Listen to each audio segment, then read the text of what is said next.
Okie dokie, and with that, I believe we are all the way live. Hello and welcome to my graveyard. I am your host of the evening, the Cemetery Man from Salem, Mass. Always taking names and kicking candy ass live and in living color here with you tonight, only on Grande's Graveyard. And yes, my friends, it is the return after one long year. After it's almost exactly 1 year to the day where we did the last one. This is my favorite show. This is my WrestleMania. This is my Super Bowl. This is underrated versus overrated horror. Who will survive and what will be left of them tonight? Only on the graveyard. Yes, my friends, I am very excited. This is my most bipolar show because in this fun gem mug, this one of one mug of Grande's Graveyard made by my lovely sister. So thank you so much, Noelle, for this lovely mug of Grande's Graveyard. Ariana's not my sister, although I do hope we're related in some way, shape, or form because I'm going to ask her for a lot of money if that happens to be the case. But also in the trash bin to my right, there lies shit that stanks oh so much. It's going to smell like a bunch of shit in here for all night long. It's not good. It's just not good for anybody. But I'm happy to have you all in the house tonight. I decided to try something a little bit new because I did the upgrade. I finally upgraded my StreamYard account, and I was like, oh, you could do like cool video intros and things like that. I didn't want to go too crazy, so that's why I did the Dawn of the Dead intro thing like that. I was like, you know what, something a little bit different. I'm not about the glitz or the glam or anything like that. I don't need fancy intros, but I figured, you know what, for a change, why not? And I'm really excited to have you all in the house tonight. So everyone, if you do see right here too, this is something cool to StreamYard as well. You can vote on what you want me to discuss first. So you could do underrated or overrated. Type 1 for overrated, type 2 for underrated, whichever we're going to talk about first. But let's get to the lovely people that have been waiting in the chat. We've been leading you on for far too long. Ciao, Grande and Graveyardian friends. Will these underrated movies be a hit, or will Grande be body slamming some overrated movies into the graveyard? That is a good question, my friend. I think it's going to be a little bit of both. That's what's so fun about it. James Abernathy, 7896, all the way from the UK. What's going on, James? Hope all is well with you. Iron Sabbath, 1188. Good old Arthur. What's up, Arthur? Tax season is officially over, and I just pulled an 11-hour day. Time to watch the Cemetery Man kick some candy ass. Holy cow. Well, hey, very happy for you that your tax season's over. 11-hour day. That just sounds brutal. So I hope we could be entertaining, and I hope we can have some fun here tonight on Grande's Graveyard while we give you some underrated gems out of the mug of Grande. Drink it in, man. Or some overrated movies right here. So we're going to see. We got people saying hi to one another. One, let's rip apart this piece of shit. A piece of shit. What the fuck is this piece of shit? Bring in Joe Pesci. It would be funny if we could do like a little Joe Pesci clip. Like the Dawn of the Dead mall music. Thank you so much. Cooper Glover 1972 is in the house. What's going on? Yeah, I figured, I don't know if they'll copyright me for that. Like, I have no idea. I was like, I want to pick something like low key. Like the more mainstream you go, the more liable you are to be copyrighted. Like I remember when I did Addams Family, I did the Addams Family for like 20 seconds and they copyrighted it like immediately. So I don't know if I'll get that here, but it's something we tried. If so, it is what it is. We'll just mute that part of the video. But if you heard it live, you heard it live, my friends. Very nice with the intro. Thank you. I figured something a little bit new. It's a big night. It feels like a big night. So I was like, why not? Ciao Grande, always up for this format. Rant inclined. Hello. Hi to the whole graveyard. Love the countdown. Yes, I'm a little different, right, Mateo? I was like, you know what? Why not? Trash can at the ready. Yes, it is here. Mr. Whopper Horror. Brandon's in the house. What's going on? Whopper Horror. What's this Grande's Graveyard, the musical? Yes, this is the musical. It's a lot better than Cats already. It's just, instead of a bunch of pussies, it's just one. Hello, all. Where's the fucking clown car? Oh, boy. Where's it? Bring out the clown car. I can fit in it. What a fun intro. I like the countdown of music. Yeah, something a little different. Spice it up, you know. We got to switch flavors every now and again. Thank you so much. I appreciate all the kind words. LOL hello 6829. That's a first time name in Grande's Graveyard. Welcome. But it clearly they want to be hearing some recommendations and not some rants. So that's how I know they're new. But welcome. LOL hello. Hello. LOL hello. Hello. Overrated, all caps. Oh boy. People saying hello. Number 2, start with the raves, end on the rants. Okay. I want to end on a rant, so underrated first. Okay, so you guys are choosing the order. Again, you guys, it's still open till I get to the end of the comments. You can see what's going on up here. So if you want to vote, make your vote heard. Yo, by the way, I'm taking a break from Instagram up to 2022 in the memoirs. Anthony Chabot, man. Dude, go Knicks. What a goofy looking fuck he was. Let's see. Grande, I represent the estate of George Romero, and you will hear for us. Oh, I'll tell you one thing. If Richard Rubenstein finds out, my ass is toast. But thankfully, he's like not really into the YouTube land or anything like that. We got Captain Skittles. That's a first time in a long time name. Captain Skittles, welcome to my graveyard, my friend. But what up, JG Wentworth? 877 cash now. 877 cash now. People voting two. Okay, so sounds like you all want to hear some underrated, and hello to the whole graveyard. Absolutely.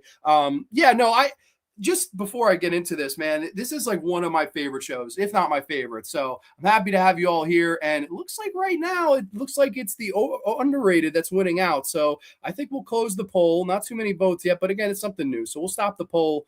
And yeah, right there, we'll stop it. Underrated has gone over here, and that's what we'll kick this show off with. Is Scream 7 going to be on here? Oh boy, I guess you aren't so new. I knows. Maybe you've been watching for years. Scream 7 is not on here. I gave up on Scream after Scream 6. Scream 7's not in the bin. Although Scream 7 was pretty hated. It seemed like everybody that saw it kind of did not like it. So, you know, this is what it is. But the people have spoken. The people have spoken, and we've kept you in suspense for far too long. So let's get underway, everybody. I hope you have a safe, happy, healthy weekend, and we will kick this show off in style with what you've requested, an underrated name out of the mug of fun. Let's do it. Let's do it. Let's shake it up. Let's do it. We've got the first name. You know, it's good. The anticipation is good with these. So let's see what it is. Ooh, all right. It is from 2022. I'm talking this little movie. If you can see here, I'm talking about Fresh. Yeah, Fresh from 2022. Let me just do a quick screen share because I got a little posters up for all of these movies. And Fresh is right towards the top, so that makes it a little bit easier. Fresh from 2022. And of course, as always, I have a brief plot synopsis. Yes, brief plot synopsis for Fresh. If I could find the brief plot synopsis, I have so many tabs up right now. Okay, brief plot synopsis. After quitting dating apps, a woman meets the supposedly perfect man and accepts his invitation to a romantic weekend getaway, only to find that her new paramour has been hiding some unusual appetites. Yes, Fresh from 2022, starring Daisy Edgar Jones, and she's been in a lot of really good movies. I really like Daisy Edgar Jones. She was in the new Twisters sequel. She was in Where the Crawdads Sing, and of course, Sebastian Stan. Sebastian Stan, who despite the age difference, he's quite a bit older than her. He's in this movie, and he does a really, really good job. He basically steals the show. And to me, this is a really good modern day horror movie. Now, I know a lot of people throw their stones. Oh, you don't like a lot of current stuff, and that's fine. And listen, there's plenty of that in here, so don't you worry. We're going to be shitting on plenty of new current stuff, so don't you worry. If you come here to see that, you will not go home empty-handed or disappointed. That I can guarantee you. However, I do like some new movies too, and this happens to be one of them, Fresh from 2022. I really think this is a really good modern day horror movie, and what I like about it is it's about the beauty and the horror in said beauty of dating, the horrors of dating, right? Here we follow Daisy Edgar Jones, this woman who is fed up from the dating world. The movie opens up where she's going on a date with this man that she matched with on a dating app, and whether it be Hinge, whether it be Bumble, whether it be Tinder, whether it be all the numerous amounts of dating apps that there are, she meets this guy. The date goes horribly. The guy's very rude and obnoxious and gross and disgusting and treats her like trash. And she kind of is like, oh man, like just down on her luck. Basically, I'm looking for Mr. Right, but I can't find him, until one day she's in the grocery store. She's kind of just minding her own business, and she runs into Sebastian Stan, who is basically tailor-made, who is Mr. Prince Charming, who is Mr. Perfect, if you will, who kind of introduces himself to her in her life. And he says, hey, you know, we could start slow. We could go out to dates and stuff. And it's going great. Like, they're having these great dates. They're just clicking perfectly. There really seems to be a connection there. And everything seems right? Everything seems cool until he finally says, hey, you know, I know we've been dating a few months now. Why don't we go up to my cabin? And it's from there that Mr. Tailor-Made, Mr. Perfect, we learn that he's anything but perfect. He's anything but tailor-made. Instead, he is a crazy son of a bitch. And Fresh kind of plays out from there. Now, again, this is what I love about this particular movie, is because I think, and being somebody that's used them, dating apps can be quite horrific in and of themselves, right? I mean,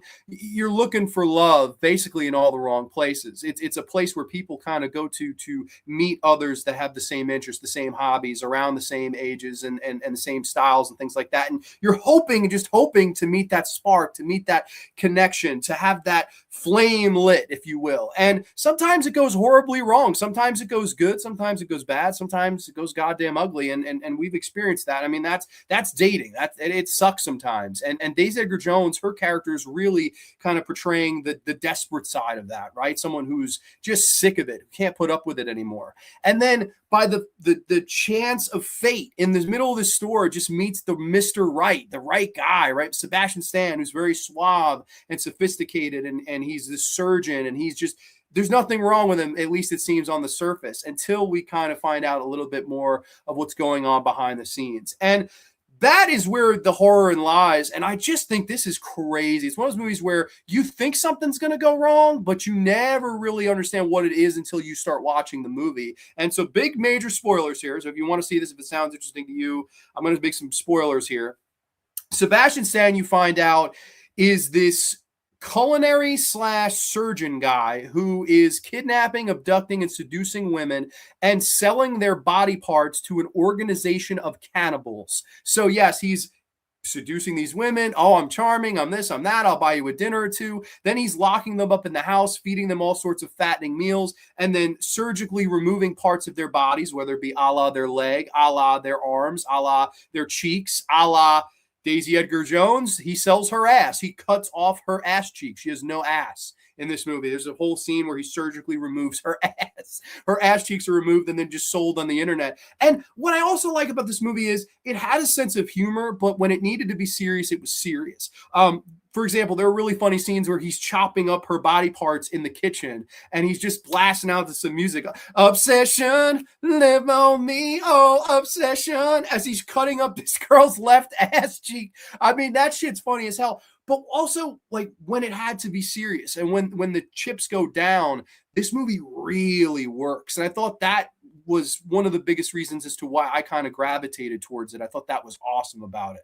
I don't know. This is a really interesting movie. And I think it plays out and has twists and turns in it that you don't really see coming. In fact, it's a situation where the villain starts to fall for his captor. And I think that was kind of interesting and unique. And it does kind of end of a I am a woman, hear me roar type of ending. It has that type of like, female power kind of ending. But like, I don't know, the whole movie itself is just really well paced, really well acted by, of course, like I said, Daisy Edgar Jones and Sebastian Stan. The two of them are just money together. And I think this is a good modern day horror movie that more people should discuss, more people should have seen. This is a direct to Hulu joint, so that's maybe why it's not as known or discussed.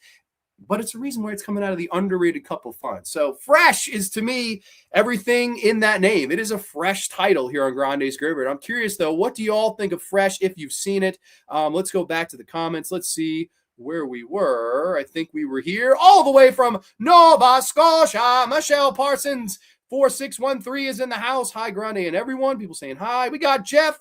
Down is up. What's up, Grande? How are things shaking in the graveyard? They're shaking. They're pretty low tonight. Jeff. I don't know. We're shaking the trash can. We're shaking the cup of fun here.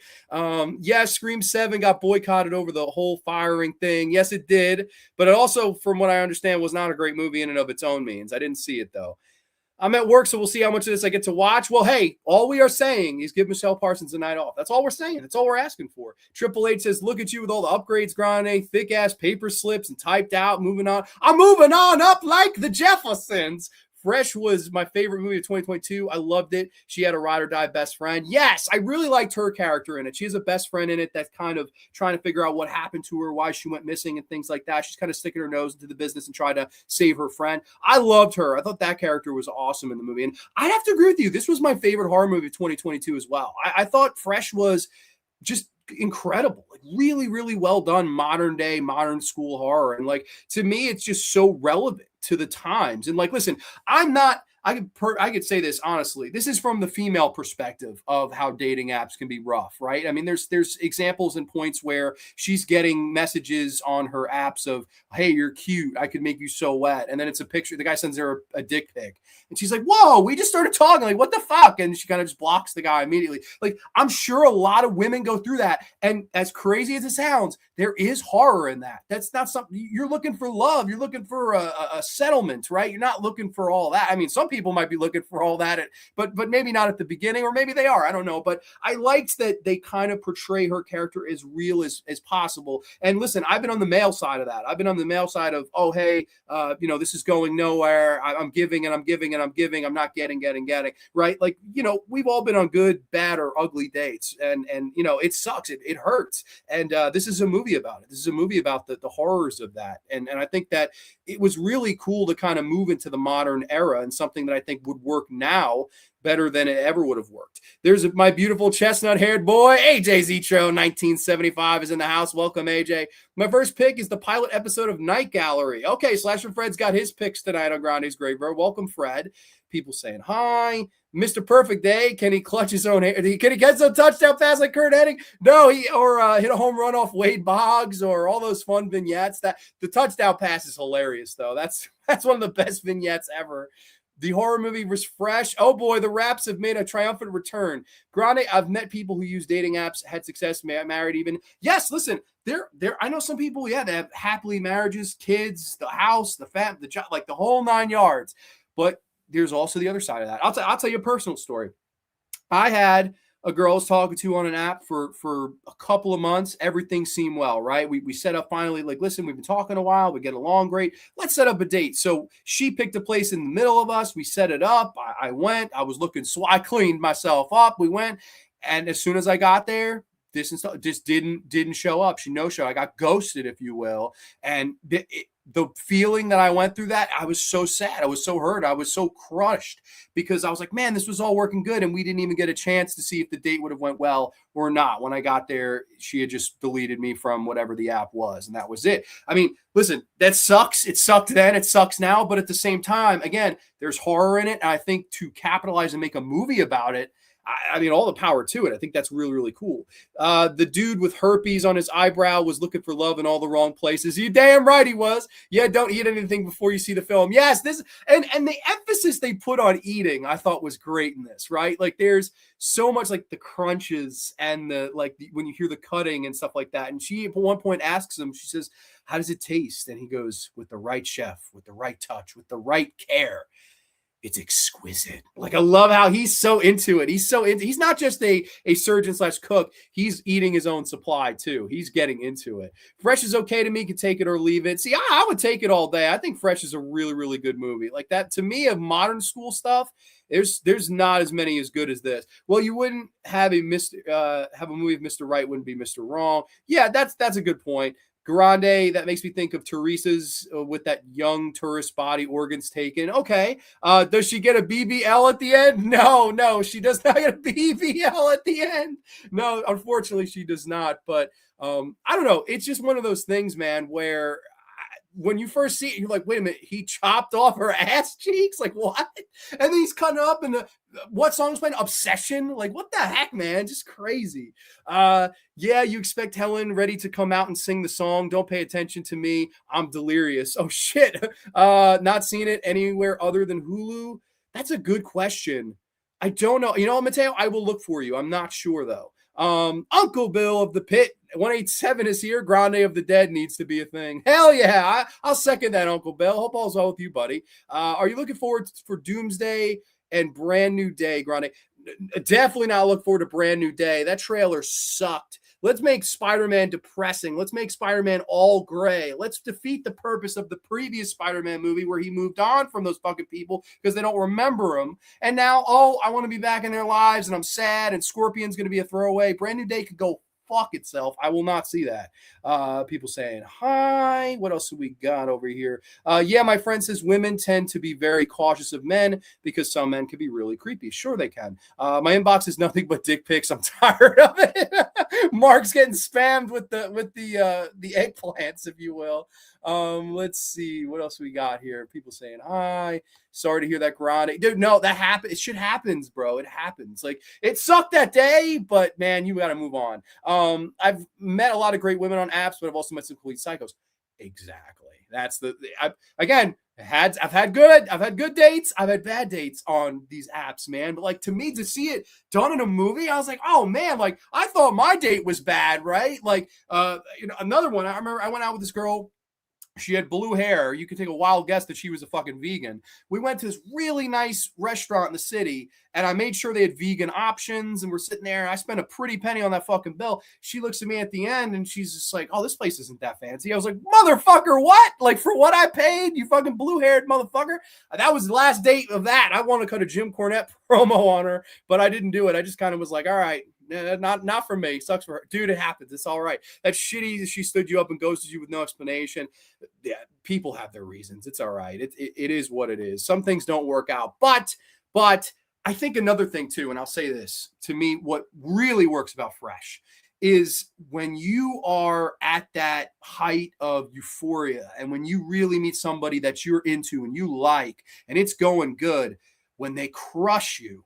There's no horror worse than that to me. When you're crushed, that moment of crush. And Daisy Edgar-Jones does that and portrays that with such a sincerity to me. And I thought she did a great job in this. But thank you so much for saying that. You better find out this way than waking up with someone. Exactly. See, Jeff gets it. See, at least I still have my ass. I may have been a bill or two.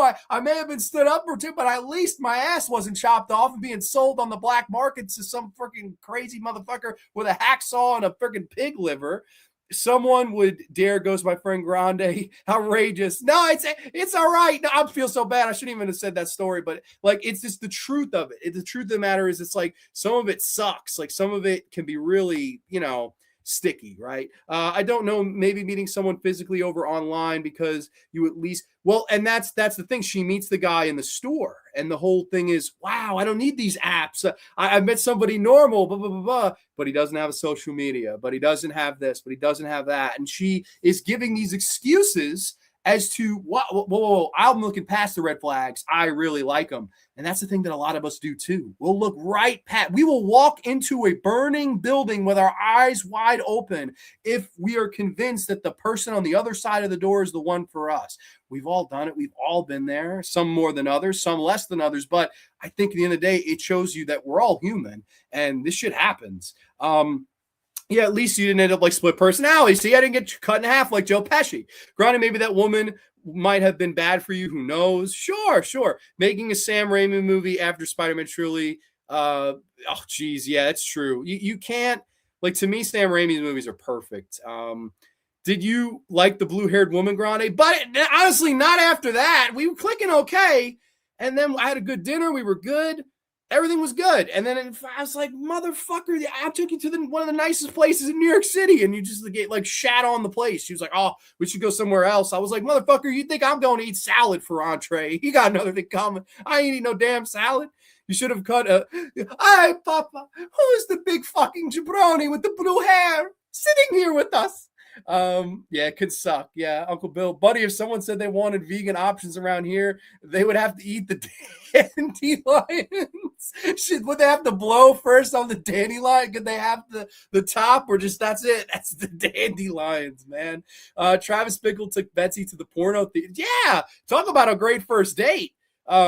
Worst app date I was on. Dude don't only talk about boobs, what kind of boobs he liked, what fruit mine would be like, tried to guess my cup size, and then asked me to feel them. That was the end. See, this shit is a lot more scary for women. See, the blue-haired girl didn't ask me about my yits or my cups or anything like that. She didn't ask to touch mine. We just said goodnight, and I got on the train home. I took the last car all the way home. Yeah, you know nothing about them. Heard a story about a guy. Wow, this is fucking turned into like a date hour with I'm Dr. Phil. You need to do what I say. I heard a story guy talked his girl into an open relationship and ended up getting mad because the girlfriend was getting a bunch of dates and he wasn't getting many dates at all. Okay. Yeah, I'm sorry about that, Michelle. That sucks. Yeah, the dandelions. I should have spoken Italian. Yeah, maybe that would have salvaged it. But Fresh. Getting back to the topic at hand, Fresh is a really good movie. I highly recommend that one to everyone. But now we're going in. We're going into the trash bag of fuck. And what will be the first movie out of the trash bag? Can we get a drum roll, please? The movie, oh, Jesus Christ. We're already fucked. From 2025, The Ugly Stepsister. Cinderella. I'd rather watch fucking Cinderella 3, the direct-to-video Cinderella 3, than this piece of monkey shit.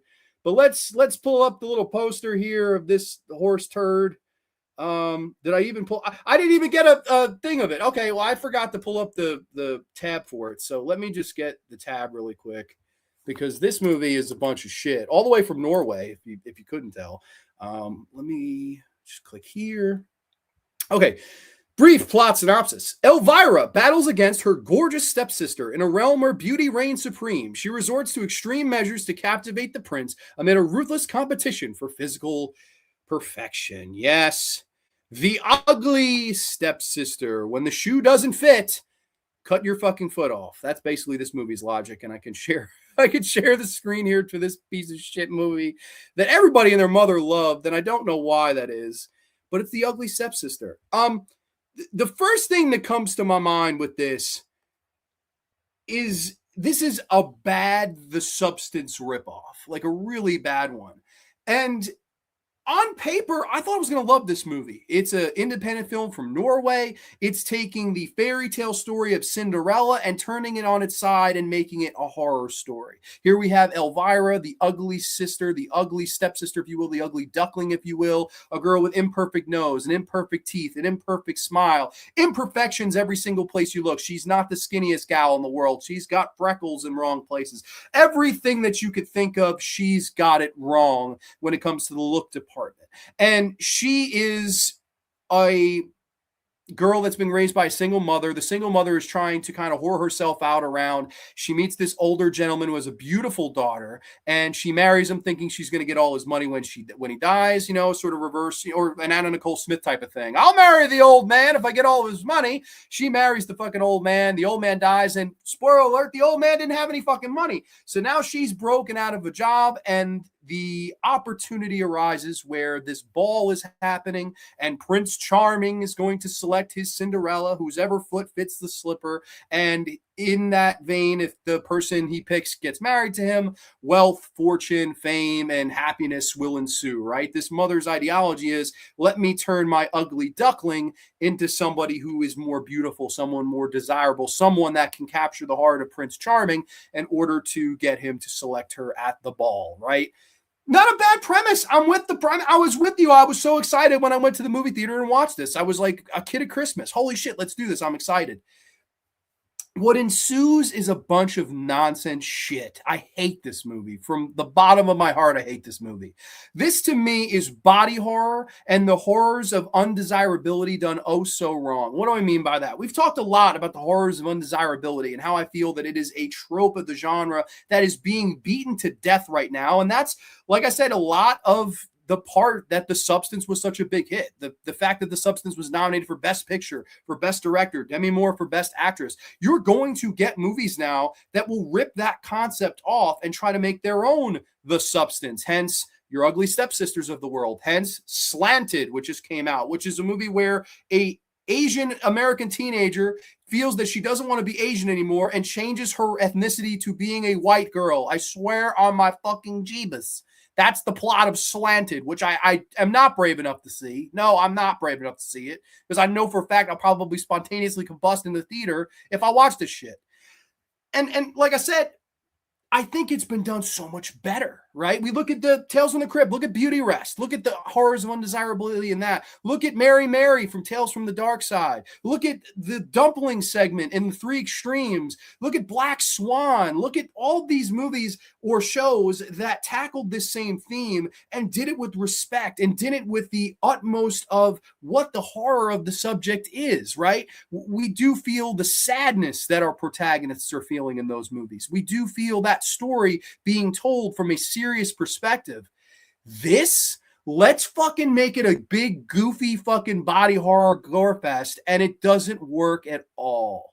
Elvira's nose is crooked. Let's break it. Oh, that's funny. Hardy har har. Oh, she's a fucking fat slob. Let's bring it to the all-girls school. So she's walking around with books and trying to dance, and she's trying to be prim, and she's trying to be proper. And the dance teacher says, you've got great form, but you're a fat fuck. And then she says, oh, well, I know what I'll do. I'll fucking swallow a tapeworm egg. That's a great idea. Wow, what a great idea. This fucking idiot swallows a tapeworm egg and then starts to physically get skinnier, but she, also becomes malnourished and deteriorated, and her fingernails are falling off, her hair is falling out, and she's kind of being grossed out. But we could put a wig, we could put makeup, we could put fake nails, we can kind of cover up what the bad things that the tapeworm is taking away, and we can, hide the negatives, accentuate our positives. And that's what they're trying to do here. And it all kind of leads up to the ball where, oh my goodness, will Prince Charming pick her? Will he not? And everything seems to be going smooth. And then, of course, all the shit kind of hits the fan by the third act, and all the shit kind of goes to hell. To me, this is horror done wrong, because all you're doing is growing for gratuity without telling an actual story of horror, in my opinion.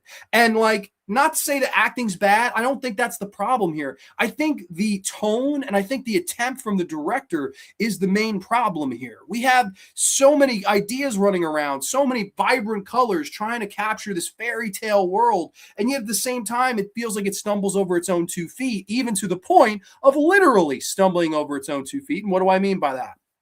We get to the climax where, okay, whoever's foot fits the glass slipper, you are going to be my Cinderella. You're going to be the girl that gets into the pumpkin chariot at midnight and bippity bobbity fuck you. And this lady's feet are so fucking big and wide that she can't fit into the shoe. So she takes a fucking cleaver and decides to cut off the top half of her foot so she could fit in. But wait a minute. You ready for this? She cut off the wrong foot. She cut off the wrong fucking boat, the wrong potato, if you will. So she goes, oh, oops, let me just cut off my other foot. Oh, this trash can's going flying here. Let me cut off my other fucking foot. Cuts off the other foot and starts crumbling and crying and breaking her teeth. And then she goes, oh my God, my stomach, my stomach. She pulls out a 30-foot CGI tapeworm. That's the big scene in this movie of gratuity body horror. Whoa, a giant 30-foot CGI fucking tapeworm. She's like, ah, ah, ah. And that will probably be fucking disgusting if you play it in slow motion or you play it in rewind. I don't know, but it's just a bunch of nonsense. What a bunch of shit, man. Why not take this theme and motif seriously? I just hated how goofy and silly it was.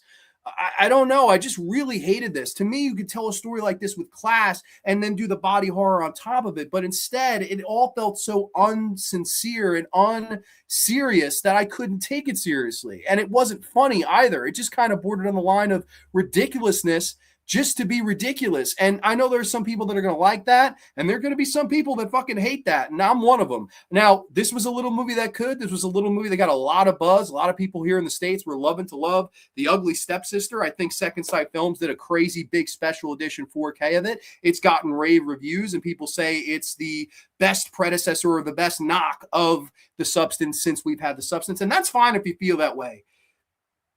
But in my opinion, this is a terrible film. It's really, really terrible. I absolutely despise this movie from top to bottom. I just don't like anything that it had to say, anything that it did, or how it did it. It just, to me, is a big old mess of a movie. The Ugly Stepsister. I hate this one. But let's see what y'all have to say, because this was a really popular movie, and I'm kind of curious to see what y'all have to say. Where the heck were we? I don't remember where the heck we were. Something fucking stinks. Yes, hold your noses. Just kidding. I didn't know what the title was. Thought you were going to say weapons for a second there. Oh, LOL, hello. You just wait, my friend. You just wait for weapons, because if you're waiting for that, you're going to get it. I gave The Ugly Stepsister a 4 out of 5. I really liked it. Even the penis jump scare. Yeah, and what was with the fucking dicks in this movie? Like every fucking 20 minutes, you feel like you saw a penis. Like, well, I don't want to see this shit. Like the movie ends where let's take mom's jewelry, let's run out, let's ride away on a horse. She's treated us like terrible and all this stuff. The mom sees them robbing her, is in the middle of blowing like some 20-year-old guy, and just continues to fucking blow this lady. Like, dude, like what in the hell, man? Like just so weird. Oh shit, I just crashed for a second there. I hope our stream is okay. I don't know what the heck happened. Are we still good here? What the heck happened? I froze on my end. I hope I'm okay on yours. But all right, I'm just gonna keep going. Yeah, I like just didn't get that. She's in the middle blowing this fucking guy, looks at them robbing her, and just continues to blow the guy. I was like, what, were you really enjoying that fucking much? Like, what the hell, man? Next pick, 2022, Swim Fan. Okay. Sounds like Saw. No, Saw is a lot better than this. Well, the horror classic Carrie can be seen as a horror version of Cinderella. And that's a lot better version of Cinderella than this. Grande, is that a Kraft t-shirt? That's a good one. I do love the Kraft. And yes, this is a Kraft t-shirt. We got to love Kraft macaroni and cheese, if you will, Daddy. Good day, Ginger Ninja, all the way from Australia. And hey, man, I don't know how long you're staying, but we do have an Australian film coming out of the cup eventually. I don't know when it's coming, but it's coming out. I liked the substance, liked the crazy grossness of it. See, I didn't. I thought that was just terrible movie as well. And this was just as bad. If this had a little bit more positives, I'll at least say the colors in this I thought popped. And it wasn't like the director was just trying to rip off Stanley Kubrick in every scene. I don't know, man. I just didn't.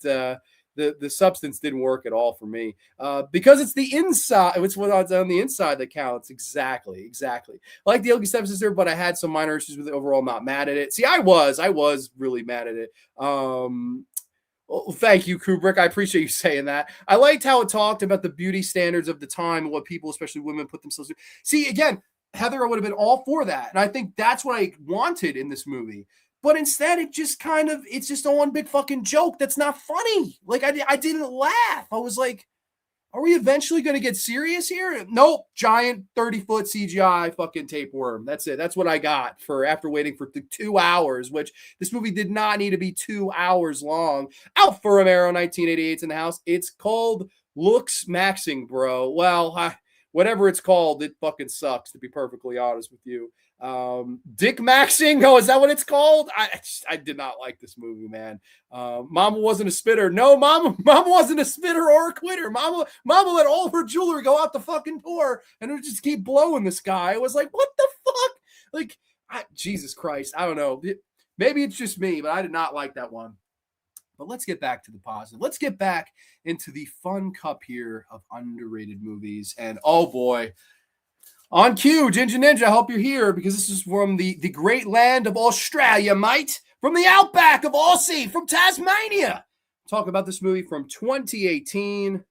I'm talking about The Nightingale. Yes, The Nightingale, which I'll get a little screen share up here because this is a really great movie. This is probably the best movie that we're going to be talking about here tonight from 2018 and director Jennifer Kent. The Nightingale, and we've got a brief plot synopsis. Set in 1825, Claire, a young Irish convict woman, chases a British officer through the rugged Tasmanian wilderness, bent on revenge for a terrible act of violence he committed against her family. On the way, she enlisted the service of an Aboriginal tracker named Billy, who is also marked by trauma from his own violence-filled past. Yes, The Nightingale. Man, this to me is a must-see movie, and it might be the best movie we're talking about here tonight. And I will be the first one to tell you that this director, Jennifer Kent, has appeared on an Overrated versus Underrated show before. And unfortunately, she came out of this one. It was a little movie she did called The Babadook, which I to this day do not like, to this day think is a really pretentious, terrible movie about grief. As we've come a little bit out of focus here. I'll try to fix the camera as I continue talking here. So sorry. Pay no attention to the man behind the camera. Jennifer Kent, and I didn't like The Babadook. I just was not a fan of it, wasn't impressed with it, just really was let down by that movie and all the hype that it had. This movie came out, got some buzz, but it's kind of, whispered away. It's not talked about anymore. It's not brought up anymore. And I think for as far as modern day horror movies go as well, this has got to be one of the best ones in the past 10 years. This is a absolute perfect movie, in my opinion. And it tells the story of Aisling Franciosi, who is an actress that I've become a monster fan of. She's probably my favorite actress going today. I love her in stop motion, another one that would be in the underrated cup of fun. I love stop motion, one of my favorite horror movies the last couple of years. I mean, I didn't like it, but it was the Speak No Evil remake, which was terrible. And she was also in The Last Voyage of the Demeter, which was not a good movie, but she's a good acting talent. And I'm always down to watch anything Aisling Franciosi is in. And she's the lead here as she plays this woman who is a convict that is working for these generals. And she's basically acting as housemaiden slash servant in the 1800s. And this is in the land of Tasmania, if you will. And she's treated terribly. She has a husband and a young infant child at home, and she every single day is trying to work for this guy in order to get her freedom and her release. And they treat her terribly. They smack her, they degrade her, they sexually assault her, they do everything that they can that they shouldn't be doing, and they just truly humiliate this girl on a day in, day out basis, until the husband of her says, listen, you've done enough work, you've done this for a long enough time, I'm confronting this guy, this is enough. And one fateful night he goes, he confronts him, he knocks the guy out, and they're all kind of impressed and stuff like that, and he says, you better grant my wife her release or we're going to have a problem here. And so that later that night, they're kind of packing their things. The general comes in with some backup, and the scene of horror that commences is one of the most disturbing scenes of horror that you will ever see. I truly think it's amongst one of the most disturbing scenes I've ever seen in a film. We watch as these guys break in, they pin Aisling Franciosi to the table, they hold her husband down, they start to sexually assault her. They shoot her husband in the head, and all this is going on. Her baby is screaming and crying, and the lead general, the lead heel of the movie says, make that stop or I will. Make the baby's crying stop. And they kill the baby. And we don't see it necessarily. It's not as gratuitous as something like The Ugly Stepsister. Let me pull a fucking 30-foot tapeworm out of my fucking ass. But we hear the baby hitting the wall, and we hear a crack. And we just hear crying go to dead silence. And the whole scene of horror plays out as they're sexually assaulting Aisling Franciosi, and she does not move. She doesn't make a sound. She doesn't make a yell, a cry, nothing. It's in that moment that her life has been taken from her, right? Her innocence, her dignity, the man that she loved, the kid that she was raising. It's all been taken away from her in a matter of seconds. And the very next morning, she wakes up to see the aftermath, her dead husband lying on the ground, her dead baby lying on the ground. And she just emotionally lets out and says, I'm going to go get my revenge. I'm going to go get that son of a bitch. And she enlists in the help of this guy, Billy, who is this tracker gentleman. And he's played by a really good actor, Bakali Ganumbar. I'm hoping I'm saying his name right here. He's tremendous in this, probably my favorite character in the whole movie. She enlists in his help, and he's of a different, I don't know necessarily his exact race in the film, but he is of like, I guess Tasmanians less African descent. I'm not sure exactly what his race is, but she's at first being sort of racist to him, right? And calling him things that she shouldn't be calling him. And she asks him to help along the way as they track down this big bad heel that killed her family and obviously sexually assaulted her. They go on the road, and the entire movie, to me, what the great thing about it is it's telling the story of grief, it's telling the stories of loss, but it's also telling the stories about togetherness in loss. These two people that are so different, right? Man, woman, white, black, differences amongst them all, yet they kind of meet together and both kind of see the other side of the story for each of them, where, hey, he's lost a lot, she's lost a lot, and they start to bond and start this great friendship over it and admiration for one another as they go on this journey across the wilderness to find this son of a bitch and his goons that took her life from her. And man, it's a great film. Like, everything about it to me is just tremendous. The dream sequences of her reliving that night over and over again, and some of the terrible things that the man said to her, and of course him, Billy, and him talking about losing some of his family members. how these people took them away from him, and his sad stories and things like that. I mean, it's heartbreaking to watch this picture. I mean, this is not for the faint of heart, as they say. It's quite horrific. And there's a scene where she finds one of the goons and he's kind of isolated, and she stabs him repeatedly. And he's like, I didn't know I'd kill your baby. I'm so sorry. And she's stabbing the hell out of him. And there's a minute after she kills him where she's shaken up and she doesn't get the satisfaction that she thinks she's going to get. She instead, I think, has this moment of realization of, I killed them. I got my revenge on one of them, yet I don't feel satisfaction. And I think there's true horror in that. You can exact your revenge. You can go out and get these terrible people that have wronged you and ruined your lives. But at the same time, and at the end of the day, it's not going to bring them back. It's never going to make life the way that it used to be. And we've seen revenge pictures, and we love the revenge pictures. I love Thriller, A Cruel Picture. I love Miss 45. I love I Spit on Your Grave, The Last House on the Left. I mean, they go on and on and on. Movies that, we were wronged. Let's get our vengeance. Let's walk off into the sunset. And this is a movie that kind of shows and points at the horrors of, wait a minute, what if you get what you want? What if you get what you want and you don't feel that satisfaction of what you were needing, of what you were desiring and looking for? And that to me is why The Nightingale is so great. And again, despite the world of horrors and despite a world of apart and differences, like I said, it's the two of them finding togetherness in the loss that to me makes The Nightingale a truly great picture.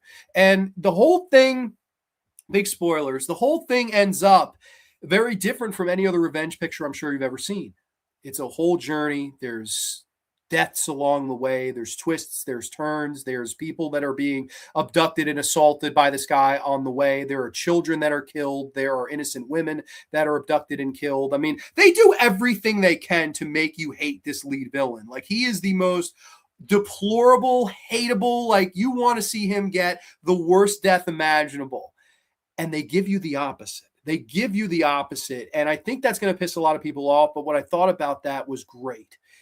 We get to the end. We get to the finale where he is applying to be a commander, right? From general to commander, and a raise, if you will, a raise in stock, a raise in level or position. And he's celebrating, and they're at this bar, and they're all cheering him and worshiping him like he's some really good guy, when we've seen his true colors. We've seen the man that's truly behind that skin.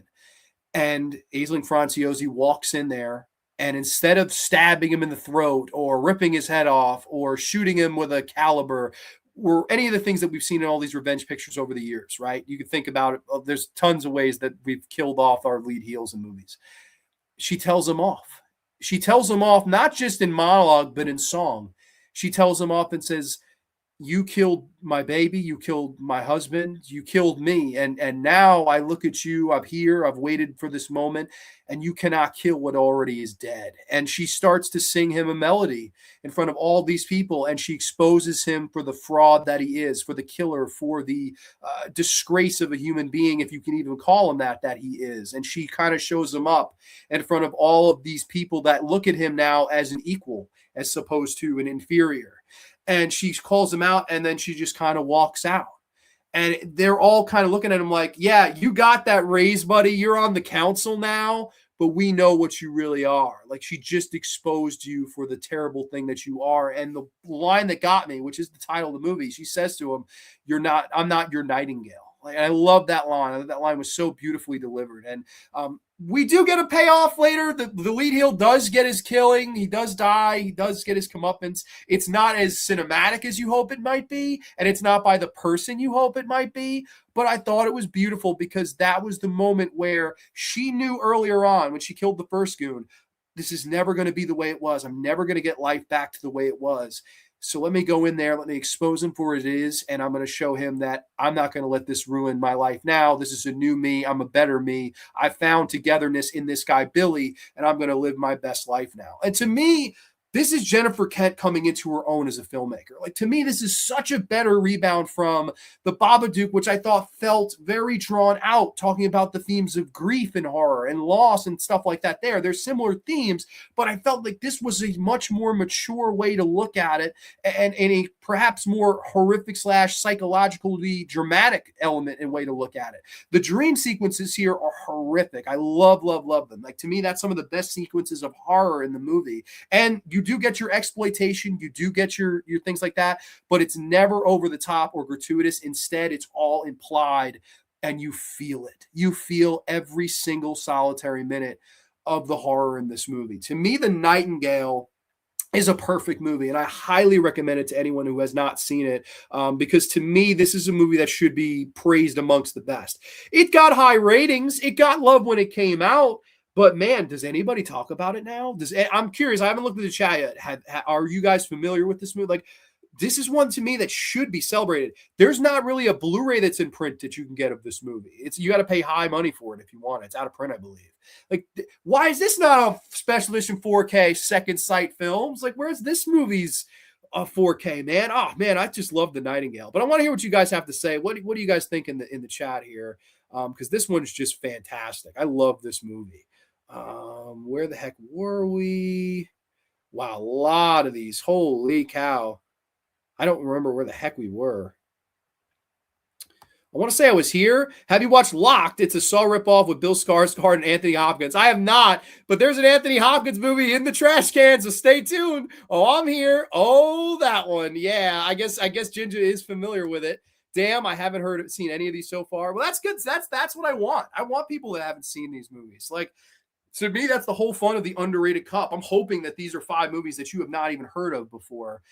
And then you could just go and seek them out and love them. And then with this one, I'm pretty sure all of you have seen these or have heard of these at least. And then, hopefully I don't get too ripped up in the comments about it. Let's see. I have not seen The Nightingale, heard of it, but not seen it. We'll add it to the watch list. It's on Tubi. This one I know you could watch for free on Tubi, and it's really worth your time. It's a great film. Poster looked like an Edgar Allan Poe story, especially it really does. That's a great call. It really does look like Edgar Allan Poe presents The Nightingale. Yes, that would be really cool. I didn't like The Nightingale at all. Big thumbs down for me. Really? I'm surprised. I love this movie, I gotta say. Get off the chat, Miss C. Oh no, never. I think Australia is where British people go after they die. Okay, so it paints her in a bad light. Well, yeah, I mean, I think also it's trying to be historically accurate. And it's over the course of the film where she learns him and realizes, oh my God, this guy's lost his family too. This guy's lost his people, his race, his kind, if you will. And I think it's through that where she sees a lot of herself and vice versa. He sees a lot of himself in her. And I think that their friendship really carries this entire picture. Like, I love them together. Their chemistry was tremendous. And you're really rooting for these two to get this guy at the end. And I think what Jennifer Kent did was so smart. Subvert the expectation. Do not give us what necessarily we wanted, despite that always being the go-to. Well, the big bad villain's got to get his comeuppance, and he does, but you had to do it in a different way. Like, it feels like a revenge picture done in such a classy / unique way. And it's so well made. If Grande kicked me out every time we disagreed, I would be in trouble. Well, yeah, I was going to say, that's the thing with me too. Like, I have some unpopular opinions, man. I don't think I'd have one person here, let alone the ones that are watching here. Sounds intense. Yes. It is not for the faint of heart. This is a absolutely insane movie. And again, it's not graphic, right? Like the assault scene, you don't really see that much. You don't see nudity. You don't see anything. You don't see penetration. You don't see anything like that, but you feel it. Like, that's how well done it is. Like, it's really suggested, but it's very effective in its tone. My next pick is a movie that's something that probably you have not seen. Topper Returns from 1941. I've not seen that. No, I guess not for everyone. Yes, yeah, not for everyone. Yeah, it's a revenge picture, it is, but it's so much more than that. I think that's what makes The Nightingale. Yes, he's Aborigine. That was the word I was looking for before. What's up, Grande? Grande, the Knicks up 101-43. Wow, that's a pretty good one. Play those numbers at the lottery tomorrow. I don't do well with period pieces, so that didn't improve my opinion of it either. Okay, so maybe the period aspect of it. The natives of Australia are Aboriginals. Thank you. I'm sorry, I blanked on that. I apologize. But yes, that's what I was going for, or trying to say. And he's Baikali Ganumbar is so good in this. Like, I want to see him in more movies. And saying, Jennifer Kent, where have you gone?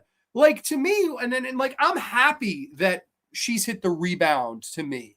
Like, I didn't like the Babadook. I buried it. I pulled it out of this trash can once upon a time ago. And to me, to see her sophomorial effort be so good, I'm like, my God, I want to see you do more. And the only thing she's done since is an episode of Guillermo del Toro's Cabinets of Curiosities. That's the only thing she's directed since this. I'm not familiar with the episode, but I am absolutely going to give it a watch because I thought she just got it. She did such a good job. And I'm so happy to sit here and eat my words after saying the Babadook didn't work for X, Y, Z. Here's why the Nightingale worked for X, Y, and Z. And like that, to me, is what I want to see from a filmmaker that lets me down. I want to see that big rebound where I can eat my words and say, holy shit, I was wrong. Jennifer Kent's got it. And then I truly believe she does.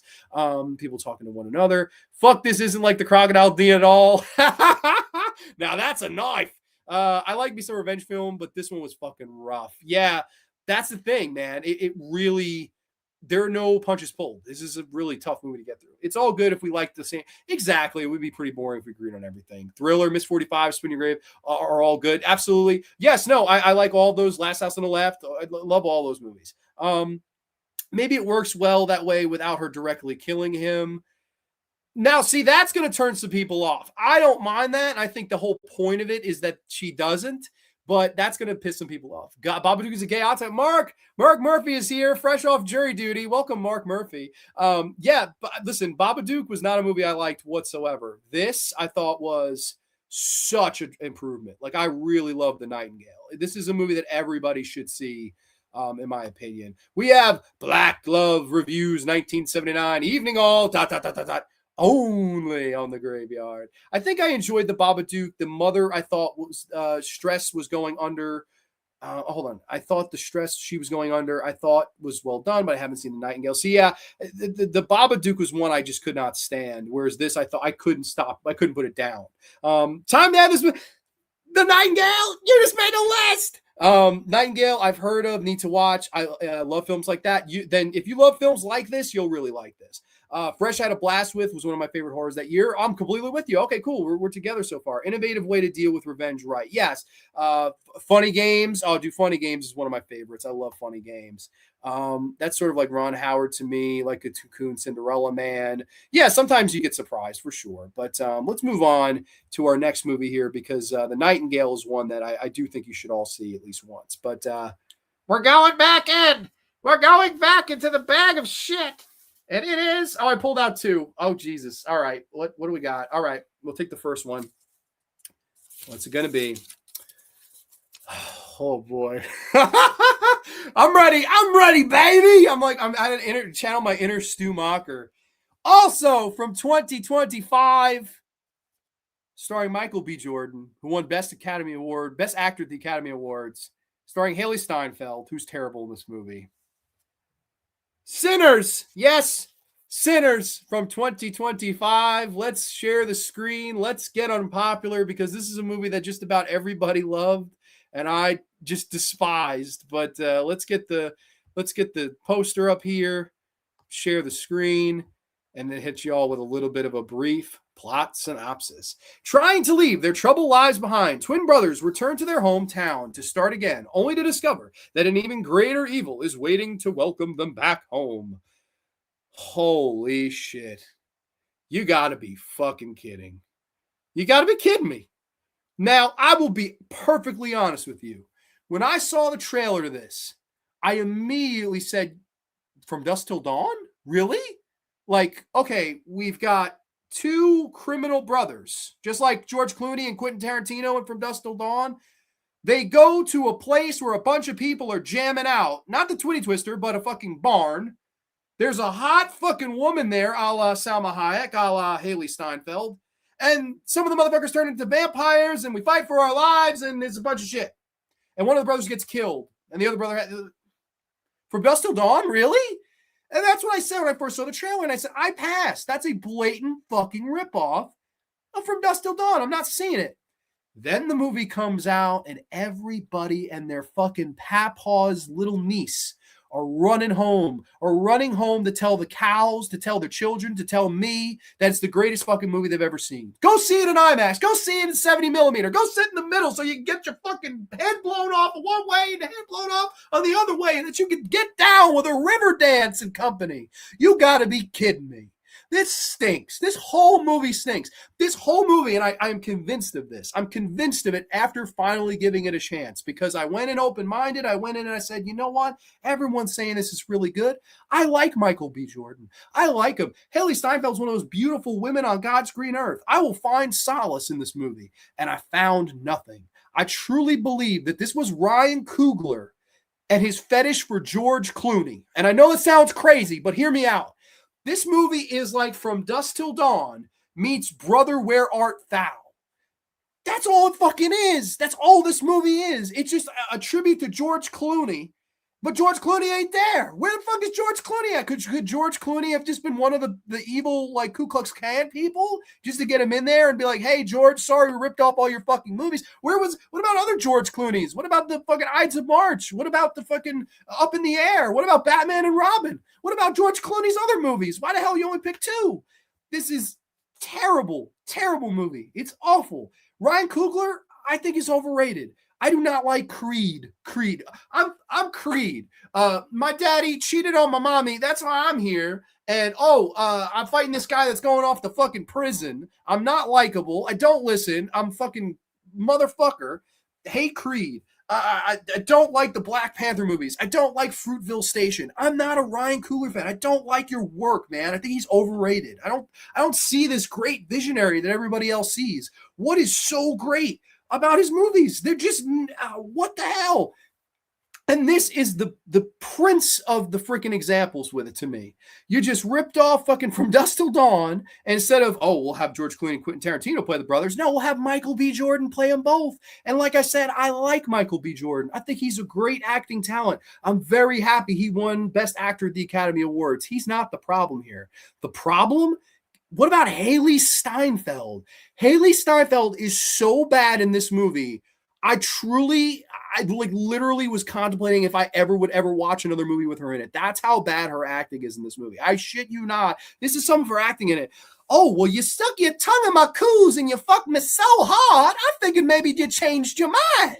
Buddy, what the hell are you doing? Nobody talks like that. Nobody then, nobody now, and nobody forever talks like that. And there's an earlier scene where Michael B. Jordan's, you know what you got to do, little brother? You got to get in... You got to put your tongue on the coos and put your tongue on the top button like it's the ice cream machine in town. Buddy, what are you talking about? I just don't understand. Like, what is the dialogue in this movie? And to me, what's crazy is the worst thing in it is the dialogue, yet it won the Academy Award for Best Original Screenplay. And I think the dialogue is the worst part in it. What the hell? And now, okay, before someone says it, I haven't looked at the chat yet. I'm sure somebody already has. A lot of people will well, you just didn't get it.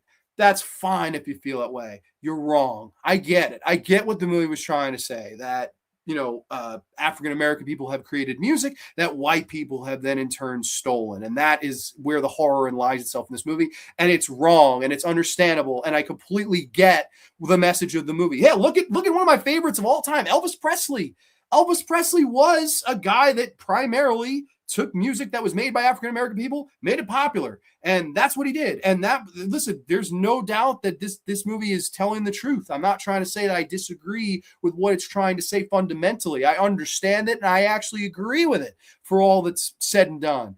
But the fact of the matter is that the movie on its own 2 legs is not entertaining.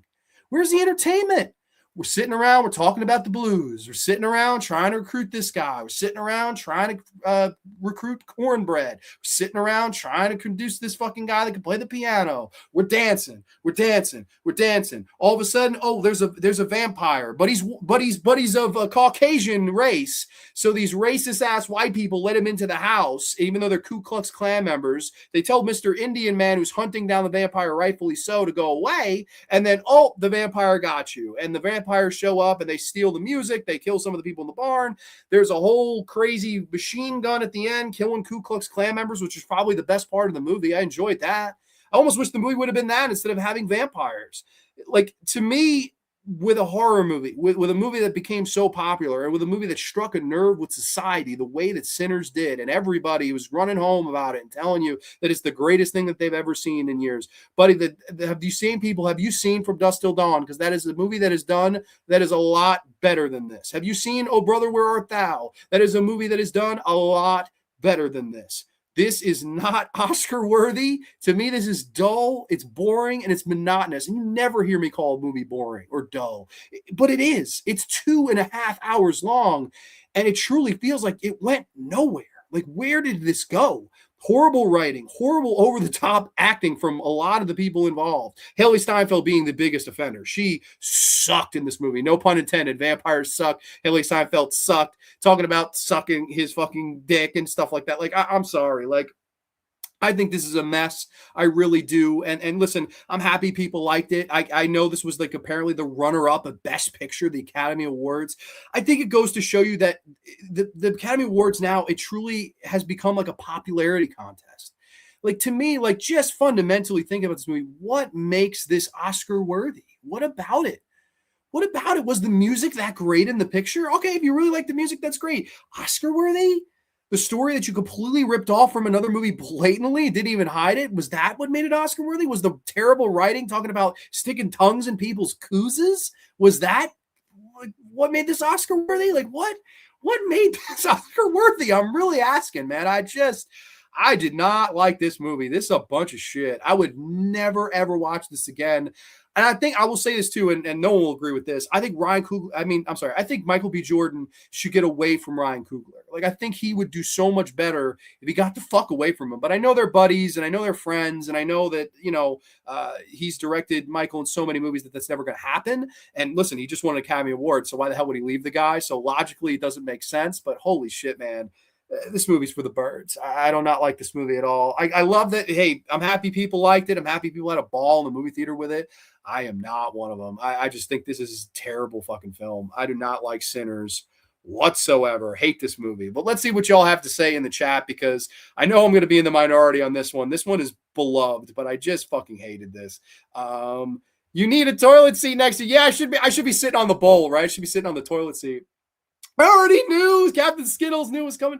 Michael A. Jordan was amazing in this. Your opinion on this is baffling. It's really good. Yeah, no, listen, a lot of people tell me, oh, you didn't get it. Or what? That was the big one I heard, was I didn't get it. I'm like, I got it. I don't think I missed anything. I just didn't like it. Like, okay, let's say you cut 45 minutes out of this movie and you actually had entertaining characters and entertainment somewhere in your fucking horror movie, and action thrown in there, and drama elements and musical elements. Like, anything along those lines would have been really interesting to see. But instead, you get this. I just didn't like this. Grande, you're not alone. I wasn't totally wild about Sinners. Neither was I. And yet everybody just walked out of the theater and was like, that's the greatest thing. And it made a ton of money and people loved it. And that's great. But like, to me, overrated personified. This is such an overrated movie. Like, I will say this. I wonder if this will stand the test of time. I could be wrong. Maybe this will be a movie that a lot of people really like for years to come. And listen, only time will tell that. That's the thing. Like,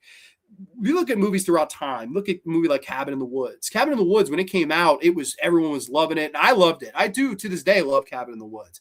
But there was a movie that now is never really mentioned. We don't talk about Cabin in the Woods anymore. It hasn't really stood the test of time. Now, on the other side of the coin, look at Hereditary. Hereditary is a movie that I thought was overrated when it came out. I still don't like it to this day. However, people are still talking about it. And that, to me, means that it's stood the test of time, and it's still going to be impactful then, now, and ultimately forever.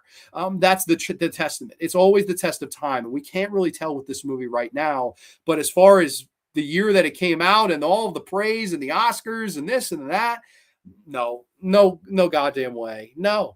Oh, thank you. Finally was way overrated. 6 out of 10. See, 6 out of 10, I think that's a really nice rating for this movie. Like, I didn't like anything about it. I haven't seen Sinners yet. Man, I don't think you're missing much. Have you seen From Dusk Till Dawn? That's better. That's it. It's what is with the George Clooney fetish? You might as well have just fucking got the guy in it. Have him executive produce it. Have him do a cameo. Have him be the fucking voiceover. How many George Clooney movies can you rip off into one? It's just absurd. And I don't even really like George Clooney. except the 90s ending that was stupid. Yeah, they have an ending in this where the brother that got turned to a vampire and Haley Steinfeld show up and they're dressed in 90s attire and they're just like, hey, what's up, bro? I'm like, dude, are you kidding me? Like, I don't know. Maybe they were in Vamp. They were secretly in Vamp and we just didn't see them. Love Sinners, gave it 4 out of 5. I must have just, I don't know, must have just not have been my cup of tea. I don't know. Like, people think this is like one of the best modern day horror movies. I don't know. And it's almost cult like. Like, people like, this is the fucking best thing I've ever seen. I saw it 4 times. I saw it 5 times. I'm like, buddy, I would never watch this again. I don't know if it was total Oscar territory. And it was all over the Oscars. This was one of the heaviest movie featured in the Oscars. My favorite Michael Jordan movie is Space Jam. Welcome to the Space Jam. See, I fucking like Space Jam better than this. And again, Michael B. Jordan is a good actor. I like Michael B. Jordan a lot. But man, did I really think that much of the dual role? Not really. Not really. Like, one brother, he plays both brothers, and it's like, CG'd in there or whatever, however they integrated it into the picture. Like, I didn't really care for the character. You have the whole thing where he was sleeping with this woman, they lost the baby together, and then they fuck in the kitchen. And then there's the Haley Steinfeld character that's like, oh, you got some spit, honey? And he's like licking the spit off his lips and talking to him and saying that, she wants to be in the club because she's, despite looking white, she's actually, a mixed person. And I'm just like, what can we get anything other than like preaching from these characters? Like, oh, let me in your barn, cornbread, but get the fuck out of here. Get out of my barn. I feel like people just automatically love anything starring Michael B. Jordan for some reason. And again, I understand it because I like the guy. I don't think he's the problem. I think he's a good movie. He deserves to be in better fucking movies than this. This is just terrible. The actor that played the main vamp was the best part of this, and the Delroy Lindo's performance, other than that, very convoluted. See, the guy that played the main vamp was just, to me, so blatantly the villain. Like, it was supposed to be this big shock. Oh, he's really not a good guy. Come on. You got to send that. Stevie Wonder saw this shit coming. I guess it's kind of cool how Michael B. Jordan acts with himself. Yeah, it's cool. R.I.P. Cornbread. He was a real one. Yes, R.I.P. Cornbread. I think it's racist, really. What's racist? What that's it. I'm knocking myself out of here. I'm kidding. Another one I could take or leave. I'm not a fan of singing vampires. You mean to tell me you didn't get down with the rain dance? The best part of probably the music scene with different eras of music, and also the nightclub at the end with Buddy Guy, but not an Oscar contender. See, I hated one battle after another too. 2025 was just not a good year for movies. I've been very interested in seeing it, and now that you pointed out how much it's a From Dusk Till Dawn ripoff, I have no interest. From Dusk Till Dawn is an all-time classic. I'm that dude, and that was the first thing I saw when I saw the trailer. I was like, what the fuck? And then people are telling me, oh, this is great. This is a great movie. You got to go see this. And I was like, let me ask, have you seen From Dusk Till Dawn? And most of the people I asked were like, no. So I was like, I don't know about this then. Like, that just, I don't know. To me, it's too alike to me, but I don't know. People disagree. Let's see. I'm trying to get through these a little bit quicker. Oscars are political. Yes, they are. Ending was very flat. Yeah, I mean, is what it is. Oh, another. Yeah, basically. But I don't know. Like, I don't mind that type of movie as long as it's entertaining. Shit. I like the comparison from Dusk and Brother. That's basically what it is. It's just basically, oh, brother, where art thou? I just don't. Oh, man, I don't know. Seems to me that they don't want to offend anyone or overlook anybody, so they're trying to look like they're fair. That's fine. Follow the buzzards. If you put any stock in anything championed by the Academy over the last decade, you need to reevaluate. Yeah, and it's kind of what it feels like they did. It was like, oh, let's put this movie up and on a pedestal and praise. And like, listen, if you really, truly liked it and really, truly thought it was a great all-time movie, that's great. I just don't see it. I don't. Like, to me, this is overrated 101. Well, look at Blade Runner, not a success, but it's a cult hit now. Okay, really liked Sinners. It definitely has flaws on all levels. It doesn't have rewatchability. Great first time around. Okay, it's fair. Hey, Grande, end the stream now. You're wrong about Sinners. My next pick, I don't know if you would call this underrated, but it's Somebody's Watching Me, directed by John Carpenter. Oh, man, it amazes me that people have not seen From Dusk Till Dawn. Anthony's in the house. Yeah, no, but I don't know. I'm alone in this one, or close to being alone. Some of you guys are with me, but Sinners is it's not my type of movie. I did not like Sinners at all. But let's get back into the underrated cup of fun. Let's do it. Let's see our next movie here. Oh boy.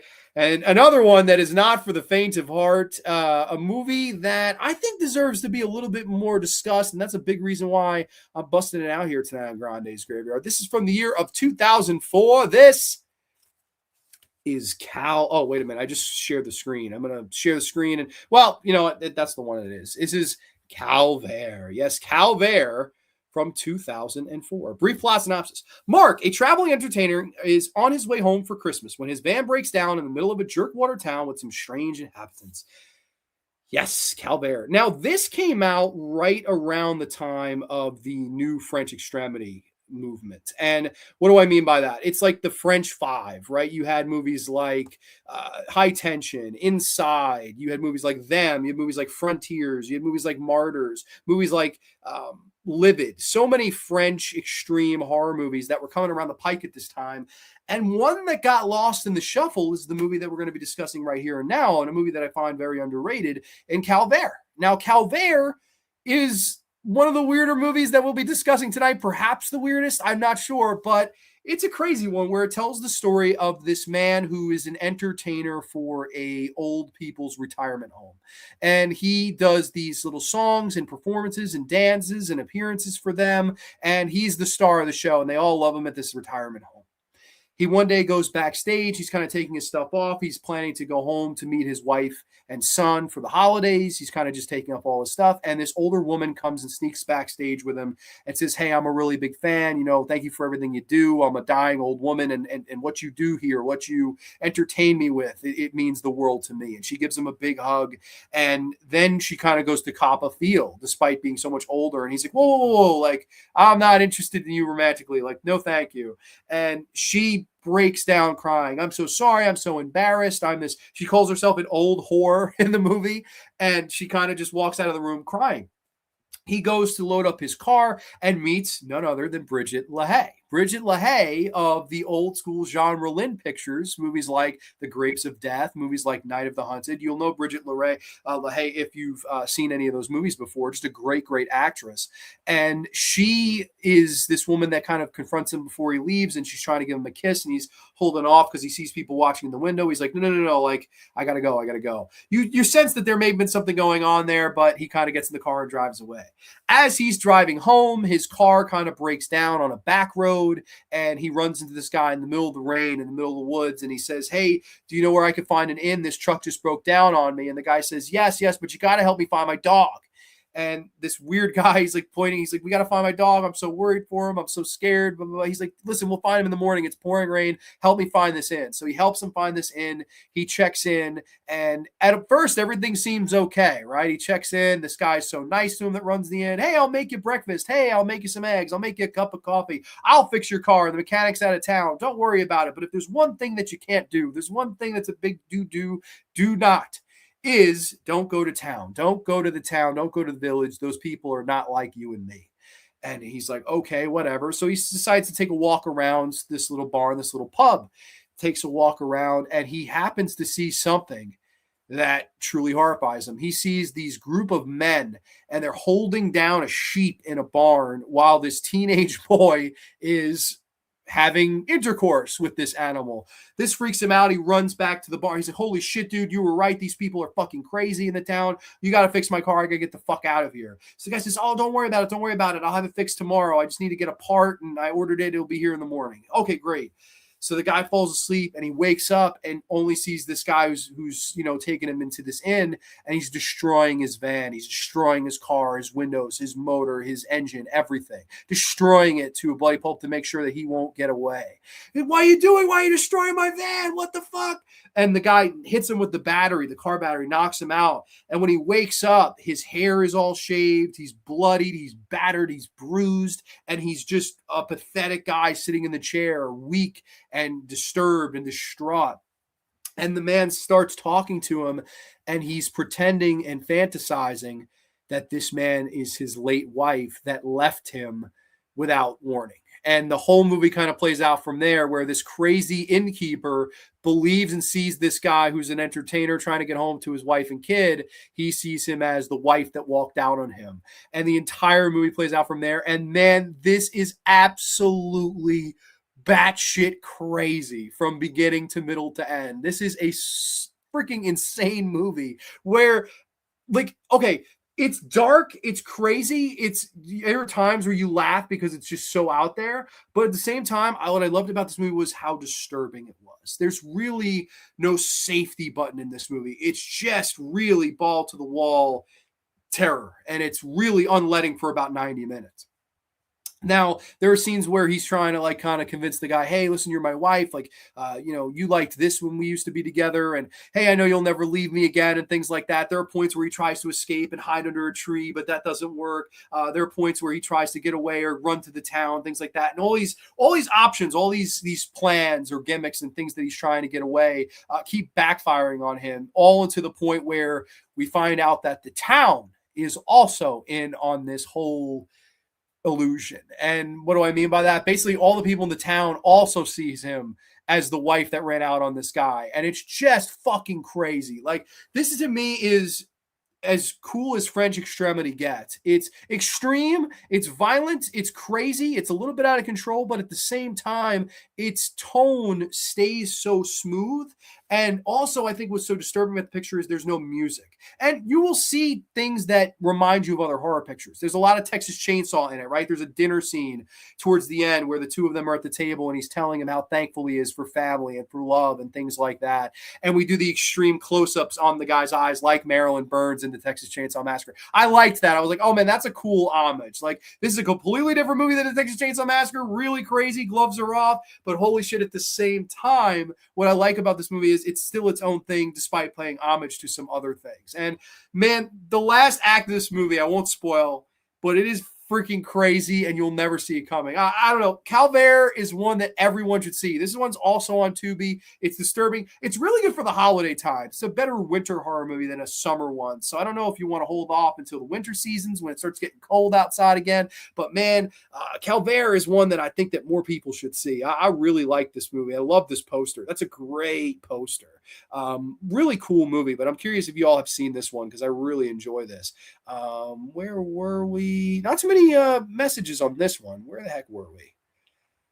I think we were here. One movie I'd like to bring up is overrated is the Texas Chainsaw Massacre 1974. Not that I don't think it's a classic, but I don't get why so many people put it in their top 10 of all time. I've got to be honest, that's my number 2 of all time. So I kind of am with them. I think Texas Chainsaw Massacre is a perfect movie. But I hear you. I understand. Like, I'm more that way with Halloween. Like Halloween, I respect it. I think it's a great movie. It's a movie that inspired so many. It's a movie that defined the career of John Carpenter, and I think it's a perfect movie. It's not my favorite, though. Like, I would put a lot of other horror movies over it, but I still can, accept and say that it's one of the best of all time. Haven't heard of this before. Yeah, really good one. Really good one. Really freaking disturbing one. It's nowhere near my top 10, maybe top 50, or maybe top 50. So, wow, okay, interesting. You're just not as high on that one. That happens sometimes. So instead of a pig in Black Mirror, it's a sheep. Poor barnyard animals. Yeah, that when you first see that, it's kind of disturbing because I was never expecting that. Because when it starts, you're like, okay, this guy, the innkeeper, this innkeeper guy is no good. Like, you're thinking this guy's up to no good.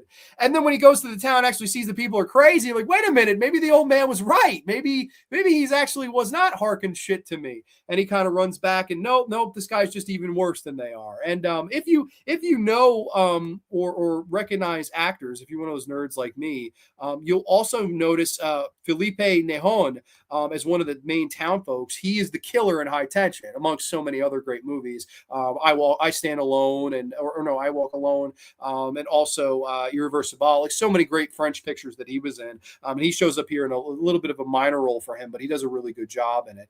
People talk about Texas Chainsaw. Only French Extreme movie I've seen is High Tension, and that's a masterpiece, 8 out of 10. That's my favorite that's my favorite new French Extremity movie is High Tension. I think, like, to me, it's a perfect, that's 90-minute chase scene. It's Tom and Jerry for 90 minutes. And it's just so intense and so, seat gripping and things like that. It's just so well done. And I always like the ending. I always thought the ending was really good because you never see it coming. And I know people have said, oh, it doesn't make any sense or it doesn't work or it ruins the movie. I've heard that a lot, but like High Tension, I think is just one of the all-time best.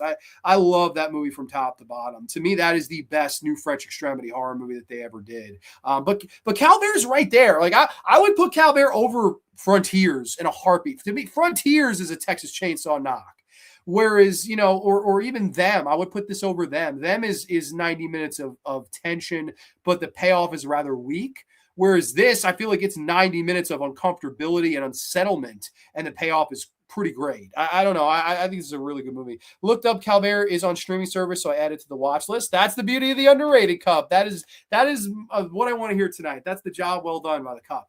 TCM is definitely a classic. Kubrick, super influential, but again, I just think there's a lot of movies even from the 70s that are better. That's totally fine. Hey, if you think or not high on a movie as others, there's nothing wrong with that. Nothing like watching a winter movie on a hot summer day with the AC on. Hell yeah, you got the right idea. Oh, I'd say Halloween is another great horror film, but maybe the starting was. I love both those movies. Just it comes down to personal preference of a top 10, which is what I think Mark is saying. And yeah, like my top 10, no, Halloween isn't in my top 10. Top 50 is still pretty high praise, though, if you think about it. Oh, it is. There totally is. It's just top 10 is the highest. Never heard of Calvar. We'll add it to the watch list. It is streaming on Tubi and Shudder if anyone has those services. Awesome. I hope you guys give that one a whirl. It's funny. We've been jumping around the globe a little bit. We went to Norway. We went to France. I think this was shot in Belgium. And then also, before we were talking about, oh my gosh, what the heck were we talking about before? It was the Nightingale, which was shot in Australia, Tasmania, if you will. Hi, John and chat. Calvar is great. It's a different kind of fun. Yeah, I'm happy you like this one, Tom, because yeah, I'm in the same boat. This is a really underrated French extremity movie because I guess maybe the reason why it got lost in the shuffle too is because it's not as extreme as some of the other. It's not a Martyrs. It's not a High Tension. It's not an Inside. It doesn't go to that level of gore or violence. But I think and would argue almost that the psychological disturbings and the unsettlement of the picture, that's where it goes extreme. That's where it really kind of works and disturbs you. There's one thing in the movie where, like I mentioned before, the guy's looking for his dog, right? I need to find my dog. And so this guy who's hallucinating or pretending that this man he's captured is his wife that walked out on him. He gives him a farm animal. He gives him like a sheep, and he's like, "Oh, hey, your dog came back home." And the guy buys it, hook, line, and sinker. He's like, "My dog, you're back. You found him," And it's like basically everyone's playing the charade, and our lead guy is like, "What the fuck?" And even at the end, when you get to the ending, it's oh my god, it's so good. I don't want to ruin the ending of that one. Let's see people talking. Okay, let's go on to the next movie. As I do really like Calvar. This is a really good horror movie in my opinion. Back in we go. 3 more in the bag of shit. And what's it going to be? All right. Another one that might get me in some hot water. Never been a remake guy. Never been a remake guy whatsoever. And honestly, of this trash can here tonight, if there's one movie I had to pick out of here and you said you got to watch it, it would be this movie because it's the least of the offenders to me. However, it's also an overrated piece of shit, in my humble opinion. It's from the year 2009. It is from director Dennis Alidius, his remake of a Wes Craven classic, The Last House on the Left, 2009. Brief plot synopsis as I share the screen with you all here because, oh man, this is one I think I've talked about once or twice before on the channel, but I've never really given it the full. Maybe I have. I don't really remember. But The Last House on the Left from 2009. Brief plot synopsis. After kidnapping and brutally assaulting 2 young women, a gang unknowingly finds refuge at a vacation home belonging to the parents of one of the victims, a mother and father who devise an increasingly gruesome series of revenge tactics against the criminals. Yes, The Last House on the Left from 2009. I hate this. I really, really hate this movie. Now, I can give it its positives. I can see light at the end of this particular dark tunnel. It's well made. It's competently made. I understand and can accept that, modernizing a movie like The Last House on the Left in a lot of ways is going to look a lot like a movie like this looks, right? Understand those things. But to me, this is a remake that misses the point of the horror in its original movie. And what do I mean by that? The original Last House on the Left is a top tenner of all time for me. I think that's a top 10 horror movie ever made. I love the original Last House on the Left. David Hess's Krug is one of my favorite performances. Jeremy Rain is Sadie, this woman who's into all the sadistic shit like piss your pants and humiliate yourself and lay down and have sex with each other while we watch and we laugh.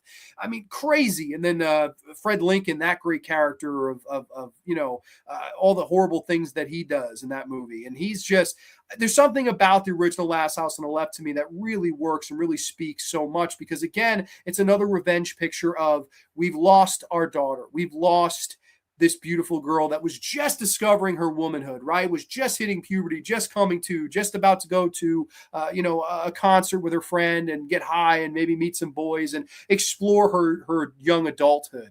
And it's all taken away from them by these creeps, by these criminals, Krug and company, if you will, as they take them out in the forest, they assault them, they have their way with them. And now you're all alone. And the shot in the river that just seems to stop the picture entirely. Once Sandra Peabody has been assaulted, she just gives up. She walks into the water and gives up. And to me, that's one of the all-time great scenes of horror because it is in that moment where I may be breathing, I may be standing, but I'm dead. You killed the young adult in me. You killed the up-and-comer in me. I'm no longer here, right? The lights are on, ain't nobody home anymore. And Krug puts her out of her misery, almost like an old dog behind the shed. That's horror done right, man. Wes Craven was great. And then the revenge of the dick biting and the throat slit into the pool. And, you're almost as good as Sadie, right? When he's taunting the dad and he's eventually chainsawed in half and take the gun and blow your brains out. Blow your, great movie. A perfect movie, the original Last is Left to me. And this remake, man, it defeats its own purpose of horror. It's all Hollywooded up. Here, all right, we've got two girls, young adult, young womanhood. One of them's a swimmer. One of them's a great Olympic swimmer in the making. It's great. We've got these people, they go to the cabin, they meet up. Oh, let's go to a concert again. And to me, what the problem with this movie is it has no fucking balls. These two women are taken captured of, right? The original. Oh, they're assaulted, but with their clothes on. We don't see anything in the movie. There's no real gore to be had in those scenes. There's no real horror or impact or anything like that when they are assaulted by these villains. Instead, no. As soon as she gets done being assaulted, she jumps into the water and swims to shore like she's Michael Phelps doing the fucking 5,500 butterfly after having 8,000 calories from Domino's or Papa John's or fucking Pizza Hut and cheat meal day, and she's doing backstrokes to get to the fucking shore. So mommy and daddy, who just happened to be a doctor, he's a doctor that, I'm gonna devise this evil way to get all these people and get our sweet revenge because I am daddy. Hear me roar. You didn't lose anything. She survived. She swam to the shore like she was fucking Wonder Woman. And to me, that completely defeats the fucking point of The Last House on the Left. The point of The Last House on the Left, the original movie, and why it works so well is because they see what they have lost. We lost our kid, and they get their vengeance. And what happens at the end when Martin Cove and the fat fucking sheriff show up? She's still gone. The banner's hanging off the wall. It's happy birthday, but it's in blood, and we're crying and we're grieving with each other because despite getting the bastards, despite getting the son of a bitches, we still don't have our kid. Whereas this, it's, oh no, I'm going to swim to shore while I got shot in my arm after getting sexually assaulted, and I'm going to swim to the fucking shore like I'm a fucking superhero in the Justice League. The fucking Green Lantern should have recruited this bitch. I swam to shore. Oh, Dad, can you suck this bullet out of my arm? Yeah, let me get a Windex fucking tube and suck it out. What? And then, at least I'm sure, and I haven't read the comments yet. But Grande, you got to admit, they brutally get those villains. Yeah, one of them gets his hand stuck in a fucking drain, and we turned the drain on. My fucking arm. Really? That's all you got? Oh, and the Krug character who sucks. He's not as good as David Hess. Not that anybody really could fill those shoes, but my lord, that guy fucking sucks. And the lady that played Sadie sucked too. Like, you can't recapture what Jeremy Rain did with that character. She was so good in that role. Like a human porcelain doll was Jeremy Renner as Sadie. Just this sick fucking woman that was into this crazy stuff and wanted to see these people really get humiliated and tortured. That's how you write horror cinema. This lady, it's like she's acting like she's a psychiatrist. Is it okay if I call you Claire? You've been really acting well, Claire. Can I use your first? Shut the fuck up, lady. You're not a therapist. Stop trying to convince this fucking lady that she's your friend when you're being this phony ass bitch. And your eyes are bugging out. Her eyes were all over the face. She looked like a sloth, the fucking lady. I'm so sorry to the actress. I'm really sorry. I don't mean this personally. But you look like a fucking sloth. God damn it. Are you kidding? One of them's Aaron Paul. Have you ever seen Breaking Bad? Who gives a shit? Who cares? He wasn't as good as Fred Lincoln. Are you crazy? And then the guy, I'm Krug. I'm badder than the bad. I'm the baddest bad you've ever known. They put his head in a fucking microwave at the end, and it's horrible tacked on ending, and his head pops like a pimple. Yay! Bravo! Vengeance is ours. Everybody except one person survived. We all get off on a fucking boat. Even the drugged up kid, he survives and takes the boat with them all the way to rehab. Are you kidding me? It's like The Last House on the Left if it was G-rated. I hate this movie. It's so Hollywooded up. It's just, like, to me, you took something that was raw and unforgiving and truly R-rated and disturbing, and you put a fucking cover on it. You put protection on it, and you put something on it, to me, that couldn't be taken off. Now, I understand the world we live in, and I understand there are things in the original Last House on the Left that you couldn't do in the remake, and I completely understand. I'm not trying to sound like an ignorant guy here tonight.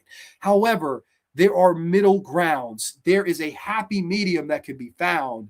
Instead, we're on the bottom end of the pussy meter, whereas the original is at the top of the holy cow. Why couldn't we have pushed the envelope a little bit? No, we're going to play it safe. We're going to play it smart. Only one person's going to die of the good guys the entire movie. Everybody else going to swim to shore with bullets in their arm or hop on the boat to fucking freedom. Fuck you. You got to be kidding me. There's a reason you didn't really ever hear Dennis Elias's name again. It's because this movie is safe. You played it safe. You took a knee. You played it safe. You shot a fucking cue ball into a ball on the rail and hid behind another ball just because you were too afraid to push the envelope in a movie called Last House on the Left, which is a remake of one of the all-time greats. And I know people who don't like the original could say, oh, well, it doesn't have that crappy, goofy, awful music in it. That's fine if you don't like the music in the original Last House on the Left. I will even admit that it's polarizing music at times. But to me, what this movie is a horror movie where the gloves are on, where the cover is on. We're just not going to the umpteenth degree. They thought, oh, if we're violent towards the villains, that'll make up for it. And for a lot of people, it did. Not for me, because the violence towards the villains was never the reason why the original worked. It was that one scene of Sandra Peabody walking away and that great Hess music, Now You're All Alone, as she goes into the water and gives up on her life. That is the horror of The Last House on the Left, and it's nowhere to be found in this remake. And I'm not, again, one last point before I go to comments. I'm not saying they had to do or copy that exact same thing, but to me, instead of copying or trying their own version of horror or their own envelope pusher, they just played it safe, and we all kind of drive off on the boat into the sunset of happiness. Whereas that's bullshit. To me, this is a horror picture. You've got to go for something. And instead, this movie is just one big old piece of PG shit. I hate this movie. It's an overrated remake. Let's get to the comments. Let's see how bad we pissed you all off. Let's see. I think we were here. Oh, I like the Last House remake. It's one of a few pretty good ones. See, that seems to be the general consensus for this movie. It's one of the better ones, and that's fine. Listen, again, it's not the biggest piece of shit in the world. Like, okay, is it better than the Fog remake? Yes. Is it better than the Texas Chainsaw Massacre remake? Yes. Is it better than some of the other, like the worst of the worst remakes? Absolutely. At least it's competently made. I'll give them that. But there's no evil. Where's the evil in your Last House on the Left remake? That was the point. They were evil. Piss yourself. That's evil to tell somebody to go do that. And this, it's, Oh, hey, Claire, can I call you that? Like, if she said it one more time, I would have ripped my fucking whatever hair I have left out of my head. 7 out of 10. All right, fair enough. I think you're with the majority here. Wasn't bad, you son of a bitch. Well, buddy, I'll to ask you this, Mister 1975. Which one's better, the original or the remake? I rest my. You don't even have to answer that. It's almost fucking rhetorical because I know your answer. Hey, friends, Stookus Dive 3071. What a time to stop by. I'm sure Stookus Dive has been entertained. People talking. Wow, I'm surprised at this one. Haven't seen it in forever, but I remember liking it a lot, maybe even more than the original. A lot of people say that too. A lot of people, when this came out, one of the biggest things I heard was, at least it's better than the original. I heard a lot of people say that. And like, that's fine if you feel the way. I know a lot of people where the original doesn't work for them for whatever reason. Generally, it's the music and some of the tone. And I understand that. I'm no stranger to dislike a movie for having a unique or different tone. I'm definitely not. However,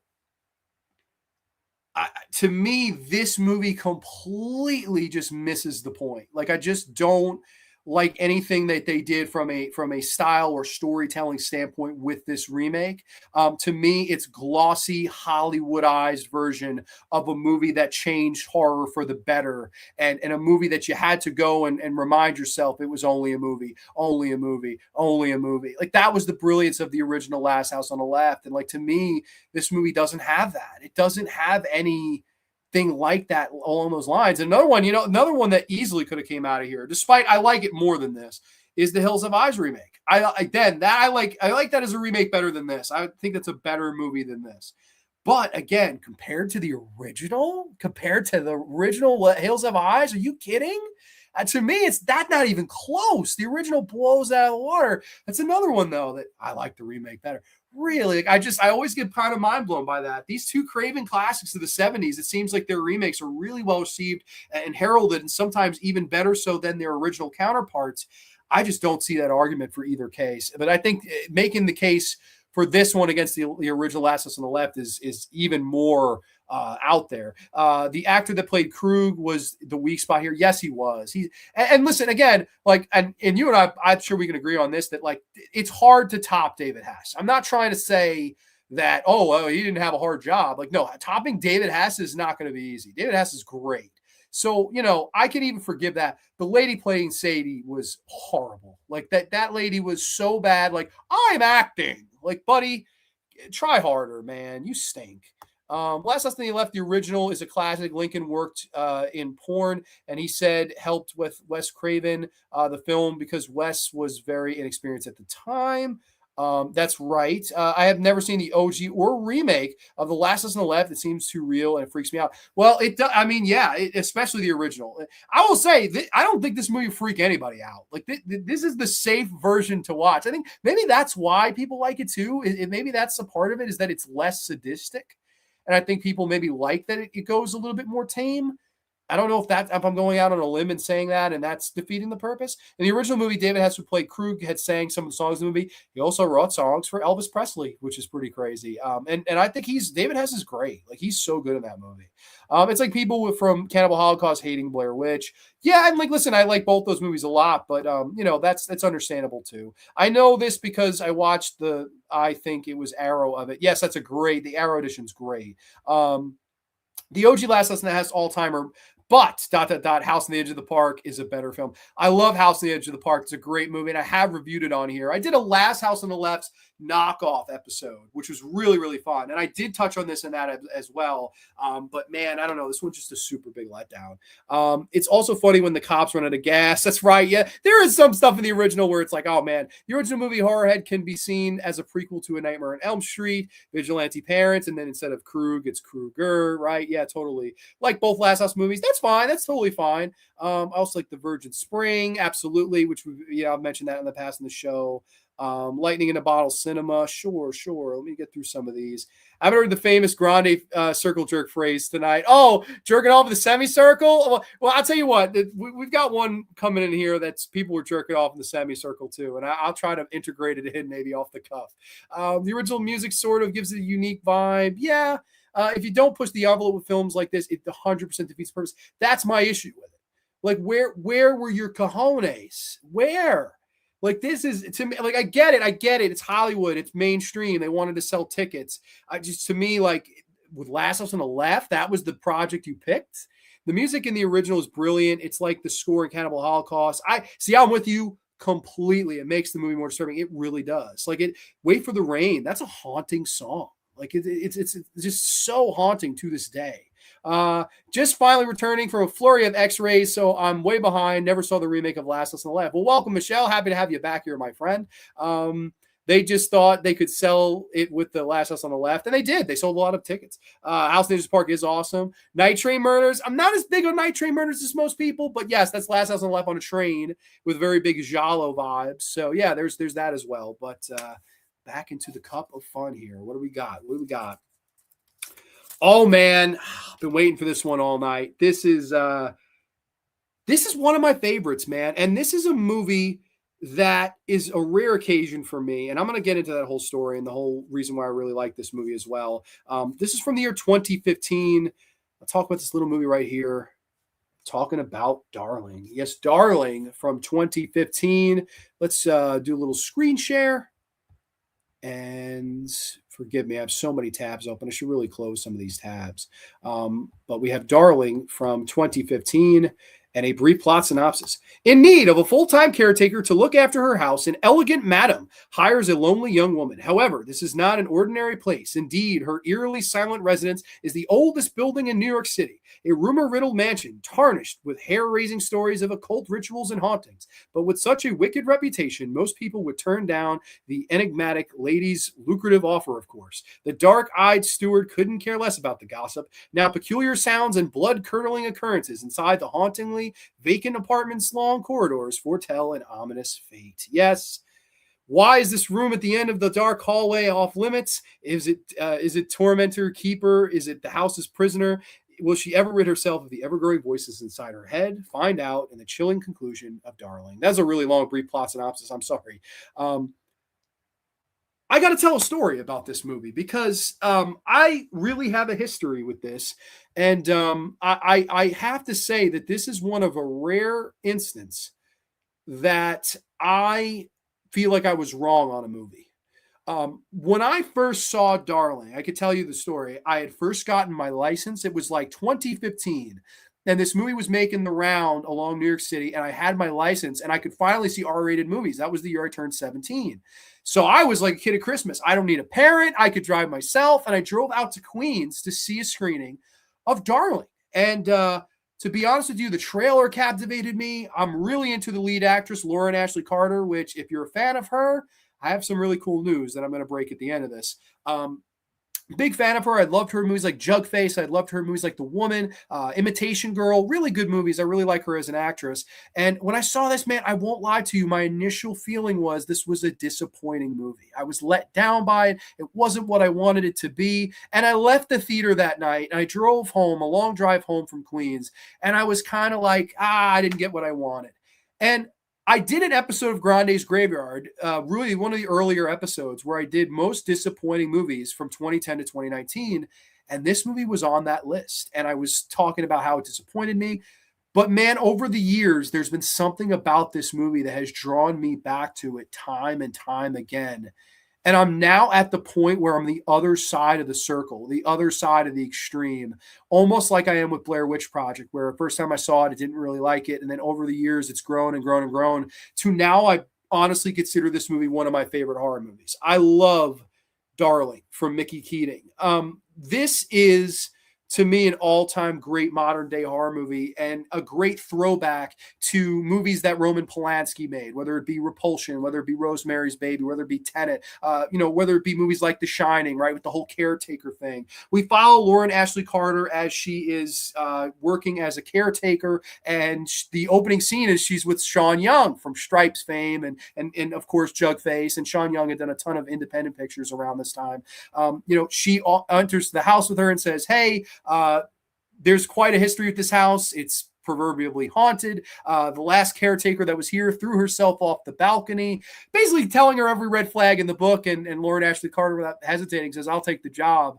And what I love about this movie is how somber it is, how slow burning it is, how haunting and terrifying it is, and portrays itself from beginning to middle to end.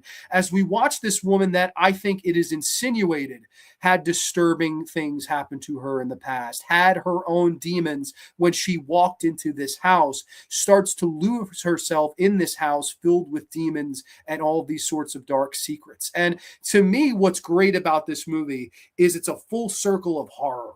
And to me, this is why I love the genre the more and more I think about it, because it's really telling a story without much dialogue. We watch this one move in, everything's okay. We're moving in, we're packing things up, we're doing this and that. And she goes out for groceries. She's walking around town. She bumps into this man who she thinks she remembers, she thinks she's seen, and she starts kind of playing voyeur on his life and kind of peeping Tom on him, watching him go in and out of work every day and sort of watching him out, scoping him out. And she thinks in the back of her mind that she knows who this person is. And this entire movie plays out as this gigantic mind fuck where you never really know what is real, what is not, what's going on. Is it in her head? Is it because of this apartment that she's moved into? Is it the two coming together and just making this perfect crescendo of confusion and psychological horror? And that to me is what's so good about it. The look of this movie, the scope, the I think ballsy decision to shoot it in black and white. Now it's a shot in black and white film, and I couldn't imagine it in color. Now I know this is a movie that obviously people see something like that and they'll say, oh, that's really artsy or that's really pretentious. And I completely hear you. I understand why you think that. But to me, if you're going to pay homage to the era of a Repulsion, why not have the movie be in black and white? And I love the look of it. It has such a chrome scope to it, the entire thing. It's just so clean and at the same time foreboding as you're just waiting for something to happen. And to me, the main thing, the best thing of Darling, despite all the good things I've already said about it, is the lead performance from Lauren Ashley Carter. I think a woman that is a super underrated acting talent, an independent acting talent that I think is just someone who could have and should have been a bigger star. I just see such stardom in her, and she carries this movie on her shoulders because she's one of just a few actors that we see throughout it and really doesn't have that much dialogue. Everything that she has to convey and portray is through facial expression, is through sorrow, is through anger and rage and confusion and violence. And I think that that's the beauty of Lauren Ashley Carter's acting in this movie. It is extremely well-rounded, where we watch this woman in her descent into madness, but we also start to wonder throughout the picture, was she mad when she walked through the door from demons and playing a victim in her past life? And that's what I really love about this movie. There's a great scene in it where she goes to this bar and finally confronts the guy she's been watching, right? And sits at the bar with him. Oh, hey, can I buy you a drink? And she's like, I've been waiting for you. You know, and they sit down and they have dinner and they have a drink together and stuff like this. And she invites him back to his house. And before she walks out and leaves with him, she goes into the bathroom and breaks down crying and smashes the mirror and just starts crying hysterically. It's almost like a part of her wants to go kill him and we don't know why. And the other part of her wants it to stop, wants it not to happen. They get to the apartment. She eventually does kill him, and she's thinking in her mind that he's this man that has assaulted her in the past. And she starts to cut him up in the bathtub and these really weird edits and almost David Lynch-esque dream sequences where the man comes out of the bathroom with a bag over his head and attacks her in her sleep. Really scary scene there. And this woman chops him up in the bathtub, and we see she looks at his wallet once. It says one name. She looks at it again, and it says another. And it shows that she doesn't really know who she's killing. She thinks she's killed one guy that's wronged her when he may have just been somebody who's completely innocent. And now she's chopped this guy up into a million pieces in the bathtub, and it's as horrific and gory as you think it's going to be. I love this movie. And to me, the whole finale and the whole payoff of the picture, where the entire movie, there's this door, there's this room that she can't open. I don't have the key to this one. She calls Sean Young. Hey, darling, what's up? What's up? She's called darling throughout the movie. Hey, I can't open this one door. Don't open that door, honey, for any reason. Do not open that door. And the entire movie, we're kind of left sitting there. What's behind the door? What's going on behind that closed door? And the answer is we never see it. We don't ever see what's behind the closed door. When Lauren Ashley Carter does, though, she shrieks in horror. She closes her eyes. She does one of these. and we are only left to imagine what was behind said door. We're only left to imagine what is behind those eyes. And I think that that's horror done right. It's storytelling without telling. It's just all there for your interpretation. This movie does leave you with more questions than it answers. And I think that's what frustrated me as a young film goer. And I was 17 at the time, who just got his license, who was excited to drive to Queens to see a horror movie for the night and drove back, oh, so upset. Yet at the same time, it's the 29-year-old version of that same kid that I now see the light in it. I see now what it was doing. And I see that, yeah, it doesn't answer everything. It's very, very, very tough to answer some of the questions, but that to me is what I like about it. And to me, it's a great love letter to those films that I had mentioned before, the Polanski and Kubrick films, but at the same time, it's still its own movie on its own two legs. And I think that Darling is a movie that more people need to see. This is, to me, if it's not the best, if the Nightingale is the best, this is the second best movie we're talking about here tonight on Grande's Grave. A movie that I think deserves more love, man. Mickey Keating, I know that I've been mixed on his films. Pod I wasn't big on. There's a lot of his films that I wasn't huge on. This is easily his best movie. And I've actually messaged him before. I wanted to have him on Grande's Graveyard, but he didn't answer my message. Instead, I guess I can kind of break this news. Coming in June, Lauren Ashley Carter will be on Grande's Graveyard. I'm very excited to announce that. It's funny. Ever since I reevaluated this movie over the years and have really kind of got it and really fallen in love with the movie. I really wanted to talk with Lauren Ashley Carter because she's been in so many movies I like. And for years, I tried to find her agent. I had reached out to someone who used to represent her agency and whatever. Couldn't find her. Couldn't find the lady. So I was like, all right, give up. Randomly, a lady pops up on Cameo. I was like, oh my God. So I messaged her recently and I said, hey, would you be willing to do an interview? And she was like, absolutely. So she couldn't have been nicer. Thank you to Lauren if you somehow watched this. Really, really nice lady. And just, I'm so excited to have her on. So in June, we're going to be having Lauren Ashley Carter on the Graveyard. We'll talk about Darling. We'll talk about Jugface and the woman and her entire acting career. I'm very excited to have her on. That's going to be, the recording's going to be in June, but it'll be pre-recorded because our time zones are a little bit different. So I'm very excited to have her on. And man, if there's one movie I want to talk about with her, it's this one right here. It's Darling from 2015, a movie that I think is tremendous. But let's see what y'all have to say in the comments. I'm curious to see where we stand on this one. Where were we? Wow, a lot of comments on this one. I don't know. Holy cow. Think we were here? I just scrolled back to the beginning of the stream. Agree with you on the Nightingale. Fantastic movie. Makes a good companion with Brimstone movie. I've not seen Brimstone movie. Oh man, that's good. Is that another horror picture though? Or because I know some people were saying, the Nightingale's more of a period piece, which I could see, but like I totally think that's a horror movie to me at least. But I would be loving to hear about Brimstone if you want to explain what that one is. People talk about it. I've never seen Darling. Man, I recommend it. It's on Tubi. You can watch it on a lot of things.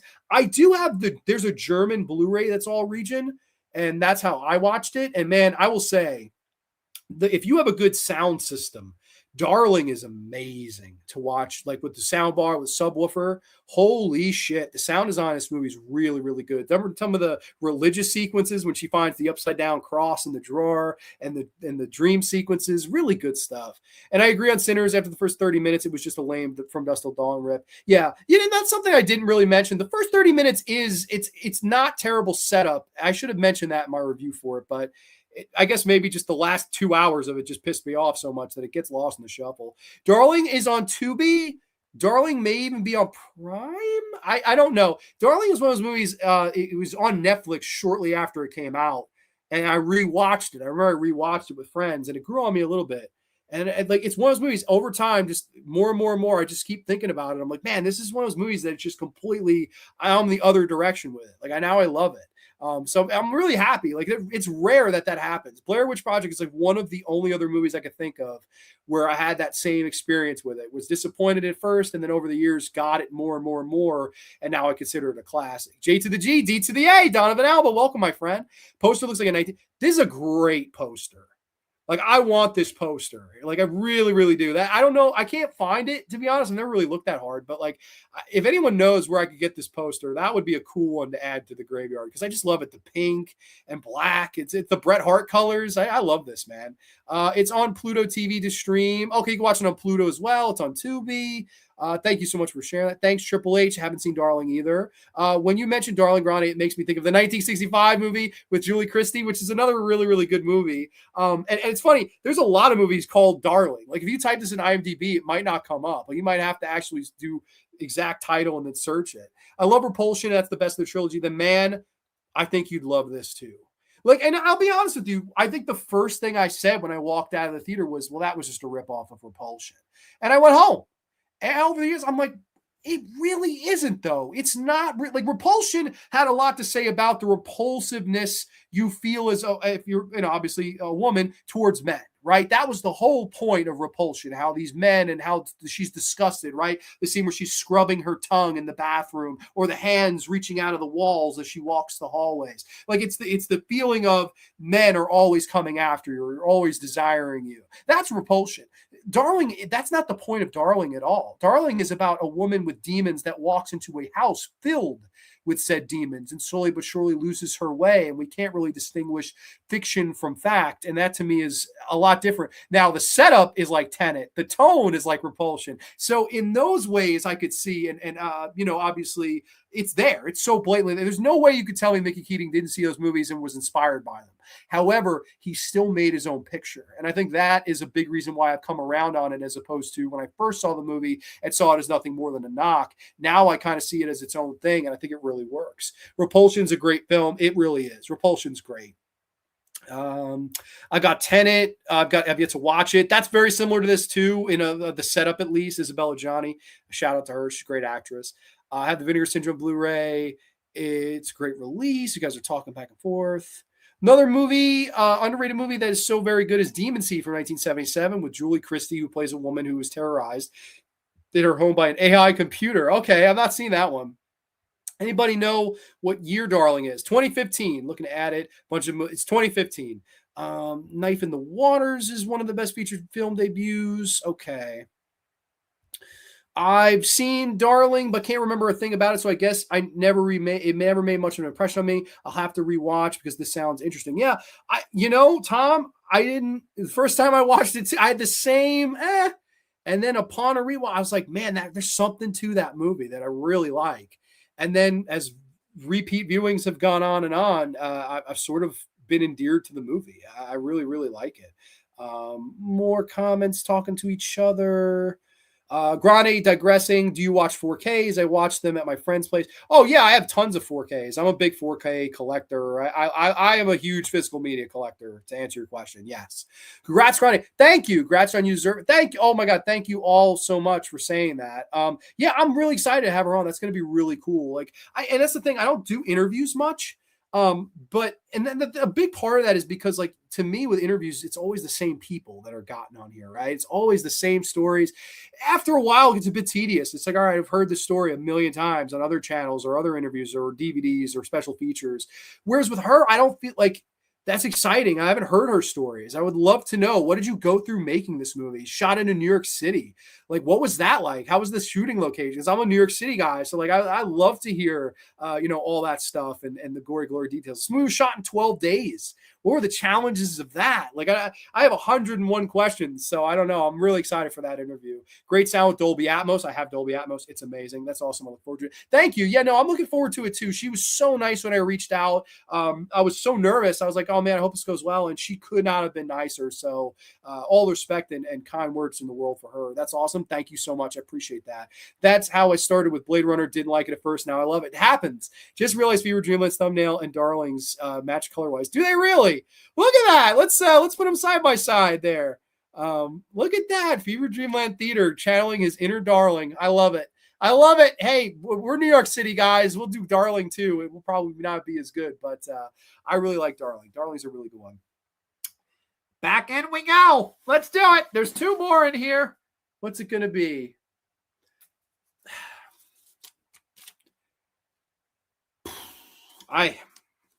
This is one we can largely fucking kind of go over a little bit quicker here.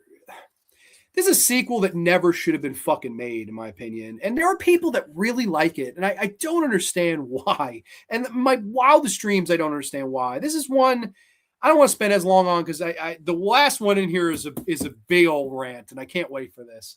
And then this one it's going to be fun to discuss too. This is from 1998. I'm talking about Hannibal. Hannibal from 1998. Yes, Hannibal Lecter returns in Hannibal. Let's share the screen and talk about this piece of shit. Okay, Hannibal from. I'm sorry, I thought 1998. This is actually 2001. I don't know why I said 1998. See, this is how much I want to talk about it. I said the wrong fucking year it came out. There you go. Living in exile, Dr. Hannibal Lecter tries to reconnect with now disgraced FBI agent Clarice Starling. The lamb still screaming, Clarice, and finds himself a target of revenge from a powerful victim. Oh my God.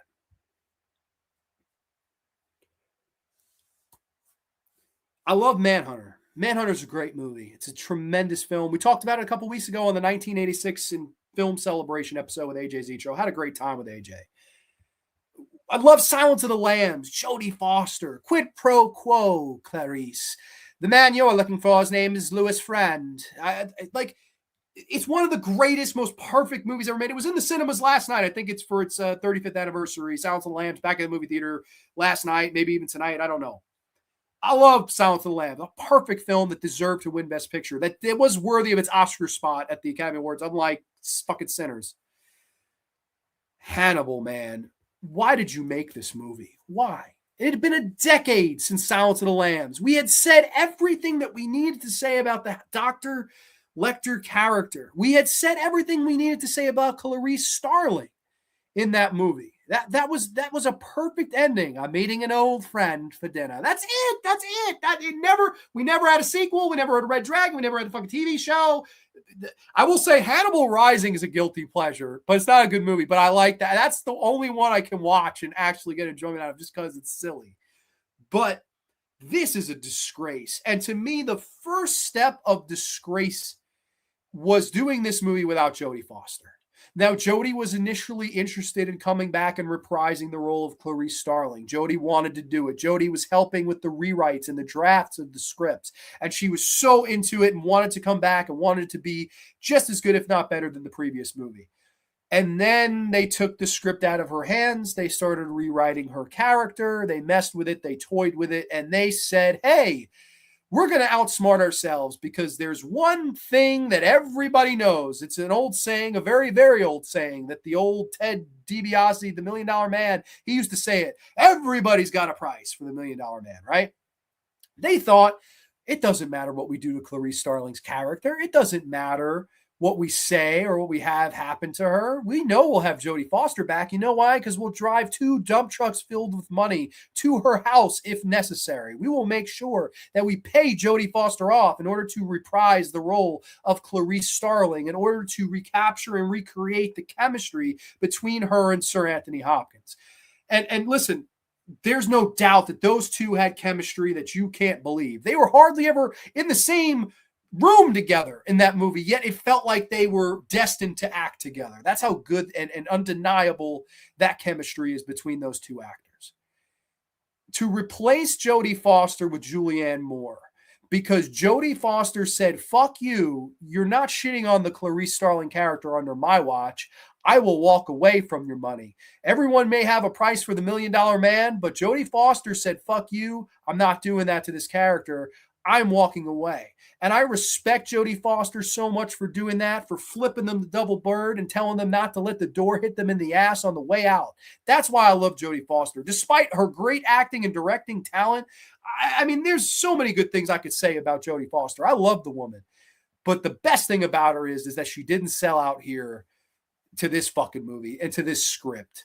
This is a terrible movie. Clarice on the lamb still screaming. Clarice Starling gets fucking framed for shit she didn't do. Hannibal Lecter's in hiding. There's the Gary Oldman, I'm deformed and I was terrible to children. And it's this fucking guy that's deformed. And he's hunting out Hannibal Lecter and will do anything to get him out of hiding. And the movie portrays, and the movie goes from there. Man, this is a horrible movie. Julianne Moore had no business being Clarice Starling. None. Zero. Not like right then and there, your movie failed. And again, no disrespect to Julianne Moore, a hell of an actress in and of her own right, but you can't recast that character. It's just a disgrace. It's a disgrace. How could you recast her? Like that, I just don't think it's like there's certain characters that you can never recast, and that's one of them. It would be honestly to me, it's more egregious than recasting him. And listen, we all love Anthony Hopkins. We all love Hannibal actor, Hannibal the Cannibal. He's a great actor, and he's the only thing worth the shit in this movie. I will say that too.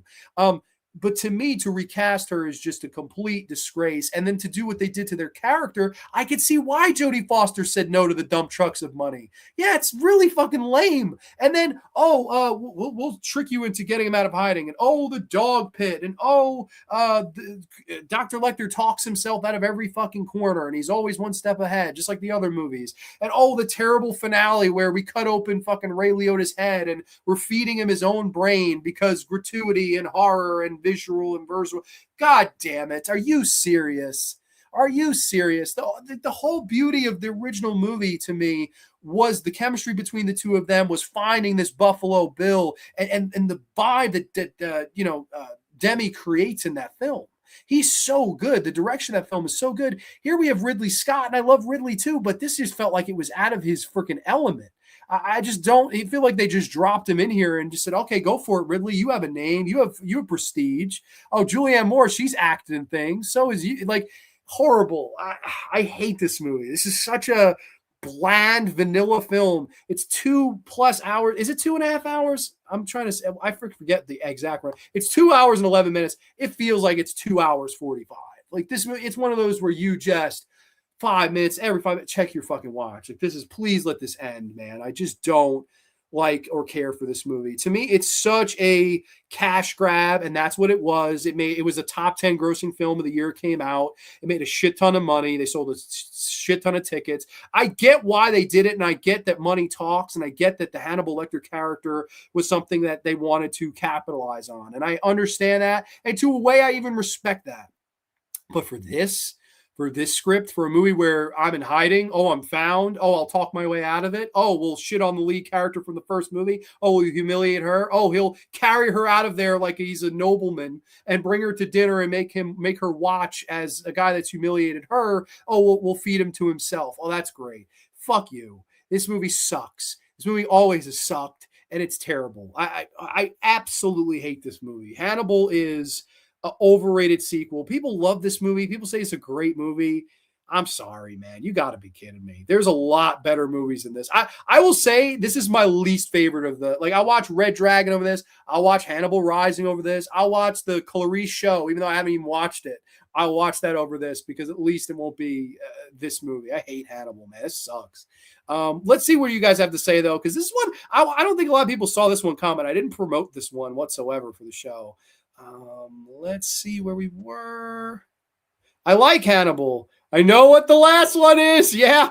Not a great film, but I enjoy it. Ridley Scott, no way. LOL, 7 out of 10. So yeah, people really like this movie. I don't know. I'm honestly not even crazy about Silence of the Lambs anymore, let alone this movie. It was groundbreaking when it came out, but I think a lot of movies it influences are actually better. Interesting point. I mean, I can't lie to you. Silence of the Lambs is perfect. Like, I think that's a great movie. And Hannibal, man, is just not. Hannibal is so, oh my God. It's a classic, this never should have been made type of movie where you're a half hour in, yeah, can't find a reason this was made. An hour in, yep, still can't find a reason. You get to the end, you go, okay, this is the reason it was made, but it doesn't work. Some of it's cringe, including like the Mason Verger parts, the mark with exactly, yeah, like, oh my God, it's just terrible. Like, who cares? It doesn't have any memorability to it. Silence of the Lambs could be seen as a sequel to Manhunter. The novel of Silence of the Lambs by Thomas Harris mentions the character of Will Graham. And listen, you want to watch those two movies back to back? Great, two great movies that are very different. Hannibal is okay. It doesn't hold the candle to Silence of the Lambs. It's better than Hannibal Rising. Hannibal Rising, for some reason, I get a big guilty pleasure out of that movie. I can't even tell you why. Like, that's a movie that I'm fully aware isn't good, but I really like it. That's if I ever do a guilty pleasure show, like just movies I know are bad, but I love, like that would be one of them. I really, for some reason, I really like that movie. Red Dragon is a very good one. Ray Fine. It's better than this for sure. I did not like Red Dragon. Oh, that one was awful. See, I would take that over this. I can't stand Hannibal. Hannibal Rising has reverse Woody Allen situation. Yeah, it really does. Grande, I think you have to approach this film on its own grounds. No, I don't. No. God damn it. No. This movie's terrible. It's a disgrace. It was 10 years. Why would you? Okay, if it was 1994, I could see making a sequel. After 10 years had passed, was there really anybody clamoring for it anymore? Love the Italian parts with the opera? Really? Oh, man, I don't. Norman Bates, Buffalo Bill, Leatherface, all inspired by Ed Gein. Julianne Moore plays, who was in this movie, also is in the remake of Psycho, which this is a better movie than the Psycho remake. That came out in 1998. Love how Mason Verger was fed to the pigs. Right. Which, again, yeah, it's satisfying, but it's, I don't know, it's weak. I guess I like Silence. Maybe I got a little tired of it. Red Dragon was a pile of steaming shit. Okay. Would you say Hannibal is like the Virgil to Silence of the Lambs? Yeah, it really is. And it's, oh my God, it'll do anything for $20, right? But they made like hundreds of millions. So joke's on me. Damn, Jodie Foster, good for you. Yeah, so that's like one of my favorite stories. Like she was working with them to make it. She wanted to be a part of the creative. She wanted to be as involved as she could. And I don't think they liked that. I think they figured we'll just pay her off and she'll do whatever that we say. And Jodie said, hell no, I'm not doing that. That's why I have the utmost respect for Jodie Foster. Like that's so, not a lot of people would do that. I still have to watch the Hannibal TV show. It's better than this. Utterly ridiculous to make a sequel without Foster. They may as well have written her out. The chemistry. Yes. Like, I'm in completely with that. If you're going to do this without Jodie Foster, I don't agree. But if you're going to do it without her, do it without Clarice Starling. Don't mention Clarice Starling. Why take her good name and mention it in this movie and have another actress that's inferior, whether you like Julianne Moore or not? I like Julianne Moore. She's inferior. I think she did mostly a good job. I'm not even shitting on her job. I don't think it was a situation. She could have hit a home run. You're not that person. It's impossible. It's like you could have, whoever you think is the best actress in the world or would have done the best job as her replacement. To me, no matter who that is, no matter what the answer is for you as a fan, it doesn't hit the same. It's just not her. I can't explain. It's just similar to, I would say Robert Englund is Freddy. You should never recast Robert Englund's Freddy. That's Freddy. Like he is synonymous with that character and that role and played it in a way that only he could play it. It's to the point where you just can't really see anybody else but him play it. And when we did, it felt weird. It just did. And I don't even know if you could say, did Jackie Earle Haley ruin that movie? I don't think so. I don't think he was the biggest problem. The biggest problem was you didn't have any imagination in your horror movie about dreams. I mean, that was your biggest problem. But at the same time, it didn't feel right. It felt like something was missing, and the person missing, obviously was Robert. There was once a TV show, Clarice, right, and it bombed. Nobody watched that at all. It was not long ago, either maybe a year or so ago. Like the feeding the brain. See, I hate it. To me, that's just so gratuity. Yeah, this will really fuck with them. Like, I guess some people would be disturbed by that, but when I remember when I see it, and the effect looks so bad. It looks so bad. It's like, oh, CG brain, would you like some more? Like, fuck you, dude. Like, Faces of Death did that better in the 70s. I really respect the actors who have principles feel so rare. I agree with that, James. Like, to me, and we could bring this up too. Look at Sigourney Weaver. I really like Sigourney as a person, as an actress. She didn't want to do Ripley anymore. Didn't want to be Ripley anymore. And they drove the dump load of truck, money to her house. And she said, hell yeah, she couldn't say no. Right. And there is like I said, everyone has a price sooner or later. But I appreciate that Jodie just said, fuck you. Like you're hurting the integrity and the dignity of this character. I won't do it. Moore is great, no doubt, but in my opinion, this was a case where it was an uphill battle. Any other actress would have had the same issue. Yeah, it really, I don't think it was who they picked thing. I really don't. I agree with you wholeheartedly. That wasn't the problem. The problem was just you weren't her. I used to attend Jonathan Demme's Rarely Seen Cinema at the Jacob Burns Film Center in Pleasantville, New York. That's awesome. When he focused on lesser known films, that's really cool. May he rest in peace. He was a really good filmmaker. I saw this when it originally came out. Don't remember much about it. Guess it's pretty forgettable to me anyway. That's good. This one, I could see someone arguing, is it that overrated? I think so. Like, people remember this movie for the most part. At least they always bring up the Ray Liotta scene or the pig scene. And like, to me, it just should be forgotten entirely. You know how people say the book is better? Not the case here. The book is laughable, terrible writing to cash in on Lamb's popularity. And that's what it was. That's all this was. This was payday. Let's do it. Like, there's a reason, the Silence of the Lambs poster, Anthony Hopkins ain't on it. The original Silence of the Lambs poster, he's not on it. It's the woman and the moth. Look who's on the poster here. Look who they knew was selling the tickets to come to see this movie. Like, you just know how marketing is done. And then this is, Ray Liotta. It is memorable. That's why, to me, it comes in the overrated. Like, to me, everyone remembers Hannibal. Like, everyone remembers this movie. So, and genuinely fondly. Usually people say high things of it. So that's why it lands in the trash can. I can rewatch this a lot. It's not one of my favorite films, but really enjoy it. It's just fun. Doesn't drag. See, it does drag to me. Grande rant incoming. Well, yeah, it's going to be the last movie of the night here. There was Once Upon a yes, Silence of the Hams, which was, yes, that's right. I love when actors actually respect and love their own characters. I do too. It's a rarity, but like, I don't think a lot of people would have done what she did. And like, listen, everyone's different. Jodie Foster is so distinguished and so unlike anyone else that she has fuck you money to say, I'm not doing it. I don't need your dump trucks of money. I'm already established and I'll find something better to do. And I'm sure she did. I believe Panic Room comes out in 2002. Panic Room's a lot better than this movie.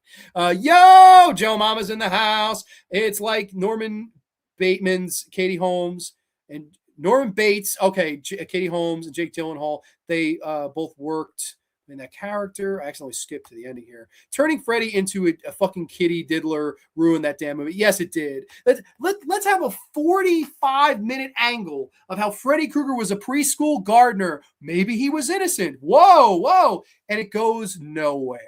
It goes fucking nowhere. It's 45 minutes of film wasted. You're telling me the incarnation of evil, Freddy Krueger. Fred Krueger. You're telling me that guy was a fucking preschool gardener and he might have been innocent. We play that dude horrible. That is the worst remake ever because they had money and they didn't have imagination. That's a horrible movie. Alien is mostly a pretty good franchise. I did a whole Alien episode if you want to see my review of that. Scratch Burnout 13. Dude, it's been a long time. I hope all is well with you, man. Scary Movie 2 did it better with Beetlejuice. It really is. Beetlejuice. Hey, motherfucker. Shorty's brain. That is, I really actually agree with that. That's a better scene than this movie. It looks better. I like the poster. I don't know. It seems like you really like this one. Hence, overrated. No, I'm just kidding. Scratch. Rewatching this now, the movie feels kind of like fan fiction. Yeah, that's an interesting thought of it. Yeah, I think that's an interesting point. Yeah. The Liotta scene is straight out of Tales from the Crypt without a sense of humor. Yeah, it's not, it has the wrong tone. It just doesn't work. Grande could literally stream a Nightmare on Elm Street remake. Oh God, let's not talk about the piece of shit. I feel like if the Nightmare on Elm Street remake would have been much better if Freddy was actually completely innocent. I mean, if you had done something different with it, sure.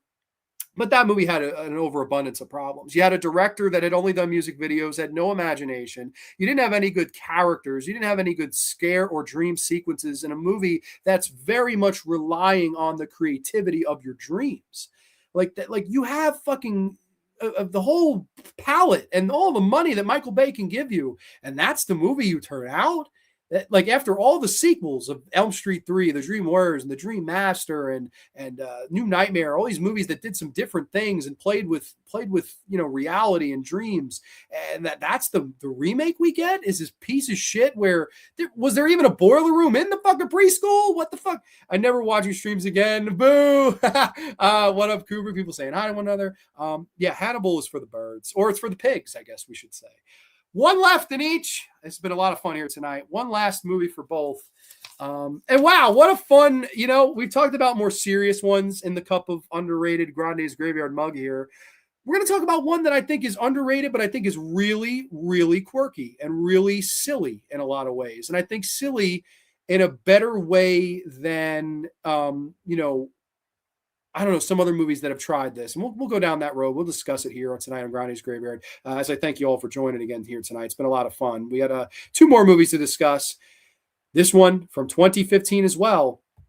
Talking about it, Secret Santa, a.k.a. now known as Christ Massacre. When it was first released, it was called Secret Santa. Now on streaming, it's called Christ Massacre, because there is another movie called Secret Santa that came out right around this time. That's directed by the idiot that did Jason Goes to Hell. We don't need to talk about him. This is a better movie than that. Christ Massacre is another title it goes under. It's free on Plex, Tubi, Prime, the whole 9 yards, as we have a brief plot synopsis. College students organize a liquor party with a gift exchange. Unbeknownst to them, a serial killer is present, turning harmless tradition into a deadly game where opening gifts could be fatal. Yes, Secret Santa, a.k.a. Christ Massacre. Now, in a world where we live now, where Art the Clown has taken over the horror genre, and he is the biggest thing in the horror genre, you could go to the extent of naming these horror conventions after Art the Clown now. Like, you could. I went to Chicago Days of the Dead. I flew to Chicago Days of the Dead. That could just be called Terrifier Con. That's all the people that were there. They were there for the Terrifier people. The line for Art the Clown, there were 6 photo op lines to meet David Howard Thornton dressed up as Art the Clown. Good for them. I'm happy for their success. I'm not into the movies, really. The first one's the only one that I can get into because it has that midnight movie feel, and it's raw and it's gritty, shot around here. I like the first movie. Okay. The sequels, I think, stink, both of them. To me, a version of that movie done better and done with a proper tone and proper execution is a movie like Secret Santa, Christ Massacre here from 2015, and director Mikey Moran. And Mikey is one of those guys, didn't have a lot of money. There's not a lot of money put into this particular movie. It looks cheaper. The movie, you could tell, was not a big budgeted movie and made it with a lot of his friends. However, this is a movie that I think is so fun and so funny and so entertaining and so good in the front of being a successful and entertaining slasher movie, right? To me, slasher movies have a very simple formula. They're very one-dimensional pictures. You want to have creative kills. You want to have some good-looking women. You want to have boobs. You want to have blood. You want to have mayhem. And you want to have all the fun entertainment in between, right? Some funny dialogue, quirky, colorful characters that just pop off the screen and you're talking about with your buddies on the way home or maybe at a meal afterwards. That, to me, is slasher movies. To me, what those Terrifier movies miss, what a lot of slasher movies now miss,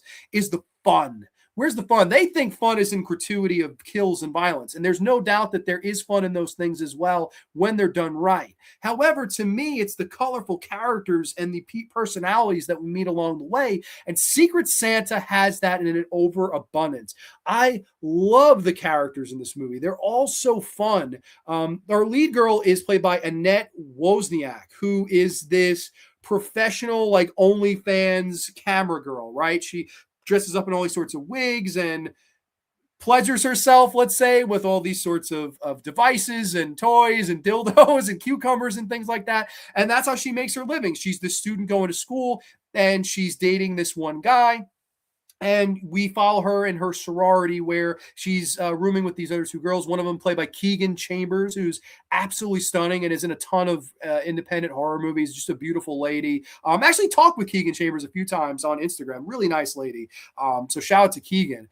She's stunning in this. She's gorgeous in this movie.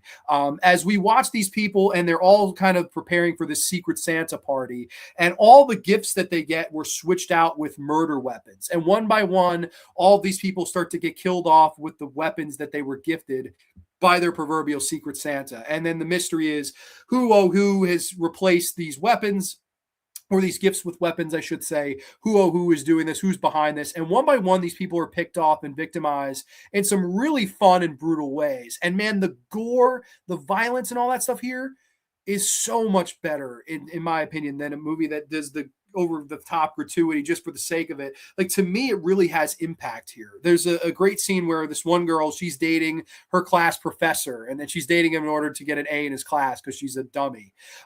She's dating him, and she opens his gift, and she's like, "Oh, this is weird. It's like an electric knife." And she's like, "Why would you get me this?" He's like, I didn't. It wasn't me."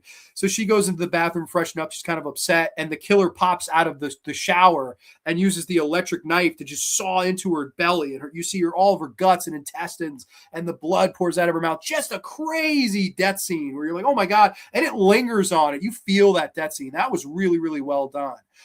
The Keegan Chambers scene where she goes for a bath after this one guy she was going to give a chance to, this ugly guy who's an idiot stoner. She was going to give him, a round of sex, and he can't get hard for her. He's impotent. And she's like, "All right, fuck you." She goes into the shower. She gets the bubble bath going. And then, her gift was a hair dryer. And the killer walks in, plugs it into the wall, and throws it to her. And she comes like this because she's going to get electrocuted. And the cord isn't long enough, which I thought was funny. And then the killer kind of looks, grabs it, and just beats her over the fucking head with it. I was burst out laughing. Like, every time I watch, I think it's one of the funniest death scenes.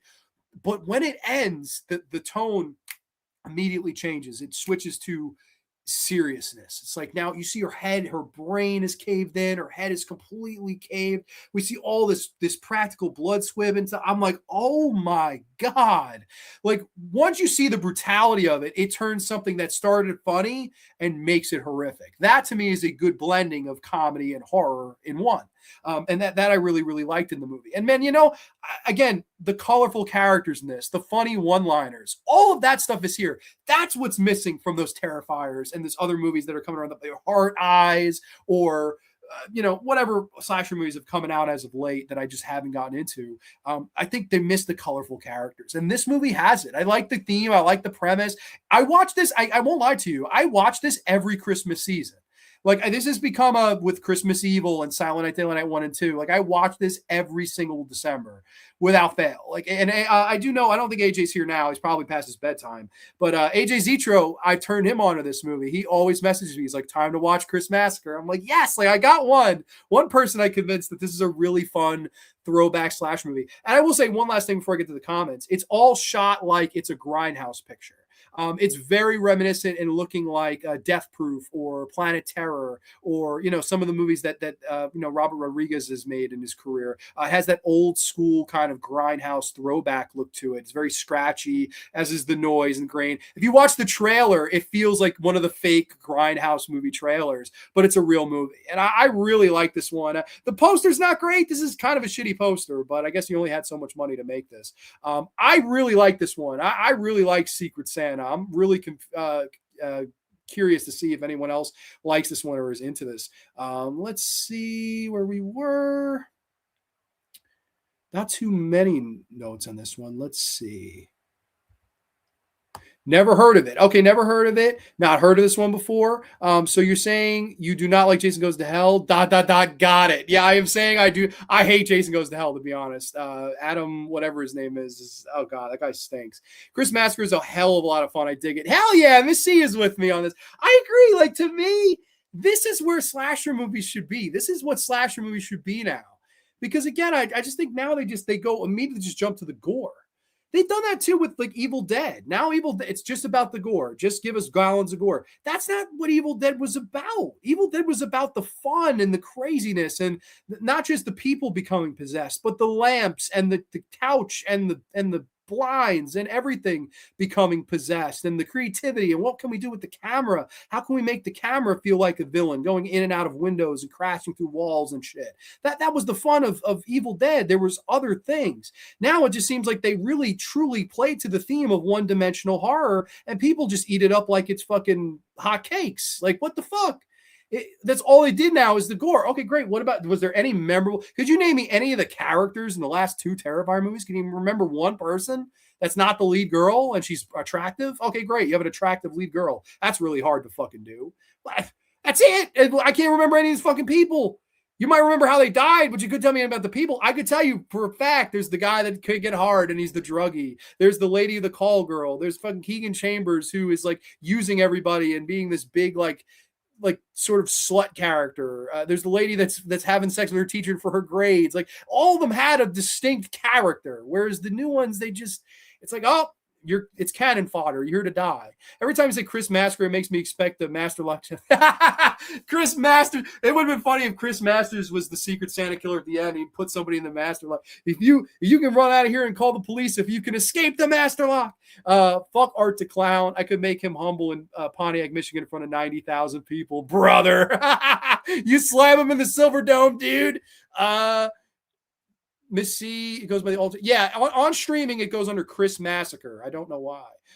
Right up there with Santa with Muscles. Oh boy, Santa with Muscles. Yeah, it's a lot better than fucking Santa with Muscles. Time for the main event. Yes, Grande about to go on a Jim Cornette rant. Oh Jesus, yeah. Grande, I thought Evil Dead 2 was better because bigger budget. That's fine. That's fine. Hey, I like Evil Dead 2, but my point I'm making is that there's more dimensions. But Secret Santa, really good. That's the underrated side. That's the side that you guys wanted me to start with, because there's one movie left and I know what it is. There's one movie left, and I probably will, if I haven't pissed you off already, where I buried Sinners and I buried Last House on the Left remake and I buried Hannibal and I buried The Ugly Stepsister, which was ugly. I mean, I think I'll probably lose everybody here, but 2.5 hours strong. We've had a really good crowd tonight, so I thank you all, because the main event is here.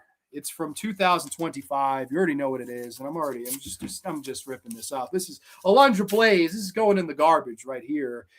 From 2025. This is Weapons. This is Weapons from 2025. My God, this fucking movie. I cannot stand it. But let's give you a brief plot synopsis if you're not familiar with this one already. When all but one child from the same class mysteriously vanished on the same night at exactly the same time, 2:17 a.m., a community is left questioning who or what is behind their disappearances. Written and directed by Zach Krieger. I mean, people raved about this movie like it was the second coming of Allah, like it was the second coming of Christ, like this was the new kid on the block, the new horror classic. And if you watch the Academy Awards, the opening segment with Conan O'Brien hosting the Academy Awards, the Oscars, was all a tribute to this film and its villain, Gladys. This ain't Grande's graveyard no more. It's Gladys's graveyard, motherfucker. And Gladys is wearing her Wendy's wig and her 60 shades and her Amy Madigan laugh. I'm Gladys. You got to be joking that this is an all-time. People love this movie. It's great. One of the best horror movies I've ever seen. You have got to be kidding me with this. I truly believe that. And Zach Krieger, I do not like. I don't like Barbarian. I didn't like Miss March when it came out in 2010. I think it came out the same week as the Last House on the Left remake. You can check me if I'm right about that. I'm pretty sure it came out the same week. And both those movies are terrible, but even the Last House on the Left remake is better than that. I don't like Zach Krieger. I don't think he's a good voice. I don't think he's a good filmmaker. I don't think that the way he tells this story is intriguing at all. And I will say the only positive I can give it is I like the premise. I think it's an interesting premise. These kids woke up. They ran. Where'd they go? Where are they now? What's happening? I saw the trailer and I said, you know what? Despite being Zach Krieger, I'm going to go to the movies. I'm going to give it a shot. I saw it with my good friend Terry. I remember we went in the middle of the summer. We were excited. We went to a Saturday afternoon show. We got some food. I was so excited. I was really looking forward to this movie. And then I saw the movie. The entire thing is trying to tell its story like it's Pulp Fiction or like it's Fargo. We have different perspectives from different characters at different times intersecting with one another. We have the teacher's perspective. We have one of the daddy's perspectives. We have a cop's perspective, a junkie's perspective, and everyone's perspectives that we want to have perspective. What? Who the hell cares? I'm teacher. I'm a drunk. I'm sad. I lost all my damn kids. I'm going to go buy 8 bottles of vodka from the store because I can't deal with this fucking trauma. And everyone thinks I'm a bitch or I'm a witch or I'm fucking belong in a ditch. Everybody believes this woman. It just makes me want to break out into Dr. Seuss. I will not sell it here or there. I will not sell it anywhere. I will not sell it on a train. I will not sell it in the rain. I will not put weapons over. Josh Brolin, I'm a sad dad. I'm here watching Ring doorbell footage of my kid running out. I'm going to knock on my neighbor's door, who's the fucking wife of Zach Krieger, again, from the Last House on the Left remake. Sarah Paxton's randomly in this movie. Oh, and so is Justin Long, Barbarian. Yeah, Titty Milk. He's in it too. Oh, I'm sitting here. Oh, you could watch you could watch it. Sure, you can. Sure. You could watch the Ring footage. Oh, I have a map and I'm drawing and their lines, they intersect somewhere around this area. Okay, great. I'm so invested in your fucking mystery.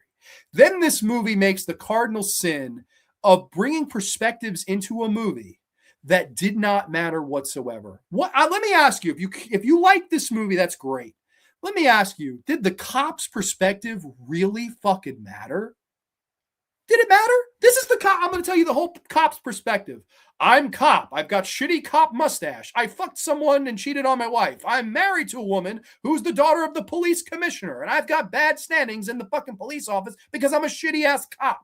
He takes down this junkie. You don't have anything that's going to poke me, do you? Do you have anything that's going to poke me? He's poking around this guy and stabs himself with one of these guy's needles and punches the kid out. And he goes, do you have AIDS? What? Do you have Hep A? What? Do you have Hep B? What? Do you have Hep C? What? What? Why are you asking about this kid who doesn't know what fucking day it is, doesn't know if it's day or night? I didn't know if it was day or night. I started stabbing everything in sight. I asked this motherfucker if I had hepatitis A. You gotta be kidding. He's feeling this kid around, gets stabbed, punches him out, and goes, hey, I did you wrong. I punched you illegally when I shouldn't have. I'm gonna let you go, pal. Then drives off. Then that's the whole cop perspective. That really needed to be in the movie. Then we have this dumbass junkie. Oh, I'm running around stealing things from people. I'm a junkie. I randomly walk into people's houses and steal things because I need money. He just happens. Come closer. He just happens to stumble upon the house where all the kids are being held captive in the basement. He just fucking finds it by the luck of the fucking Irish. I don't know if he had a 4-week fucking clover in his pocket. I don't know if he had a horseshoe up his ass. I don't know if it was his lucky day and he was about to hit the fucking lottery. But he finds the house by mistake, by accident. Oh, I found the house. This is really creepy, but I'm going to steal knives and forks out of the fucking drawers to get $50 when there's a $50,000 reward. $50,000. Oh yeah, you think you got kidnapped, Chelsea Clinton? That entire portion of the movie doesn't work. You get the cop's perspective, the junkie's perspective. It's wasted time. Those two guys are there to be goons at the end, to be pawns in the proverbial fight. They're there to be henchmen, and they suck, and there's no reason for them to be in the movie. The most egregious part, the part that pisses me off about this movie the most, is the scene with the principal. Now we're at the principal's perspective. You couldn't make this movie without the principal's perspective. The principal's perspective is, hey, all these kids went missing. I'm really worried, yada, yada, yada. Gladys comes in, the show stealer, the woman that has truly struck a nerve in the horror community. Am I happy for Amy Madigan? Yes. I love the actress. I loved her in Uncle Buck. Shanice, I love you. Loved her in, anything I've ever seen Amy Madigan in. She's really good. Good in The Dark Half. I really like the actress. I like the person. Happy for her. She's not the problem. People really putting this character up on a pedestal. This is one of the great horror villains of all time. She's so great. She's so great. Am I crazy? I don't really see it. I don't think it's a bad performance, but one of the best ever. Academy Award winner? Really? For the fucking lady that put on a Wendy's wig and a bunch of 60 shades? Really? She goes over the principal's house, and they, to me, I know this is just a film, and I know that this is just for fun and games, but this pissed me off. There's a scene of the principal and his partner, they're a gay couple. There's a scene of them shopping in the grocery store. And you know what they're doing? Zach Krieger's idea of humor is to make fun of them for being gay. Don't believe me? You watch that scene over again. What are they buying? He shows them 2 fucking things of Fruity Pebbles. Should we get this box of Fruity Pebbles or this box of Fruity Pebbles? Wow. That's fucked up. That's offensive shit to gay people. If I was gay, I would be like, motherfucker. Then we go back to their house, and what are they doing? They're watching this nature channel, and what's on the nature channel? Balls. What's on their t-shirts? Mickey Mouse in the steamboat. What foods are they eating? All dick-shaped flavored foods. Hot dogs, carrots. Oh, look, can you get it? Because they're gay. Do you get it? Do you fucking get it? Wow, they're gay. Great, great. How much can you drive home the fact that you think these are two gay, dumb guys? And I thought that was fucking offensive. I was like, Jesus Christ, this is actually wrong. Like, fuck you. And then Gladys comes in and, hey, you dumbasses.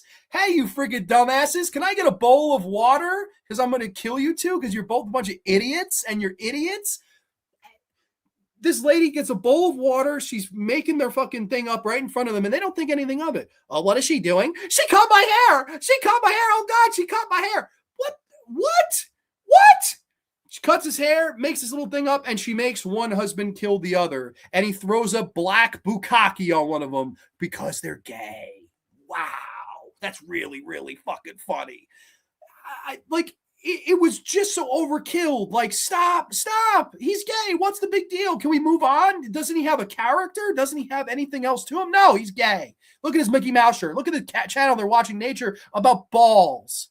Look what they're eating. They're eating dick-shaped hot dogs and dick-shaped carrots. They like dick. Great. A lot of people do. Can we move on with the film? It killed the pacing of the film. And that's how you introduce your all-time villain who's won a little gold statue? That's it? That's how you do it? And then, okay, you turn these people into super soldiers that run like with their arms fucking spread out, running down the fucking street, can't be stopped. They're faster than a fucking Maserati. Runs into this fucking gas station to attack this lady, and then he gets ran over by a car, and we get to our great finale that everybody loves. Oh, we see that Gladys was sick and she wasn't getting better, so then she took over these two parents with her witchcraft and wizardry. I can make them eat each other if I want. I am villain of the week. Hear me roar. Fuck your fucking mother. Fuck you. You know what I hope? I hope they make a Weapons prequel where a bunch of gay guys kick her fucking ass. That's what I hope happens. But anyway, she's dying. She feeds off the parents' energy. That doesn't work. She gets the kid that's there to get all of his classmates to run like fucking little JJ the jet planes down to the fucking house. And she's hiding them under the stairs. And she's making this dumbass kid feed these kids soup. Campbell's chicken noodle possibilities. Did nobody notice this fucking kid buying 300 fucking cans of fucking soup a week? Nobody noticed this? The kid walking home from school, walking home from the grocery store, walking here, walking there, and I will walk 500 more. Did nobody notice this? And the whole finale is the kid. I watched her do the witchcraft. I watched her do the wizardry. He creates his own little thing, snaps the twig with her hair, and the kids go out and run after her. And the theater I was in erupted in laughter. They chased her and ripped her apart. That was so funny. You know what I thought of? You know what pissed me off about that? You ripped off a little movie called The People Under the Stairs, right? One of my favorite Wes Craven movies, a movie we talked about last week. Stop me if you've heard this before. Stop me at once, if you will. The People Under the Stairs, if you saw, if you heard, or spoke of any evil, they stopped you and they put you under the stairs. They cut out whatever the evil was, right? Hiding the kids under the stairs, right? Mommy was looking for the perfect child, right? Wendy Roby is better in that movie and more Oscar worthy in that movie than Amy Madigan is in this one.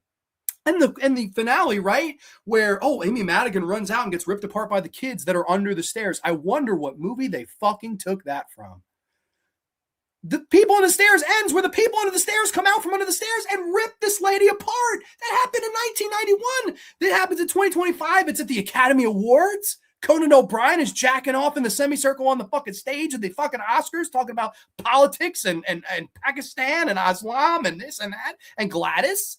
And that's really God damn it, where's Wendy Roby's Oscar? Where's Wendy Roby's moment of shine? Why wasn't The People Under the Stairs featured at the 1991 Oscars? It's a bunch of bullshit. You ripped off the finale of a better horror movie. I remember I turned to Terrence and I said, do you ever see The People Under the Stairs? He said, no. I was like, man, if he did, I feel like T would be right with me right now. But it sucked.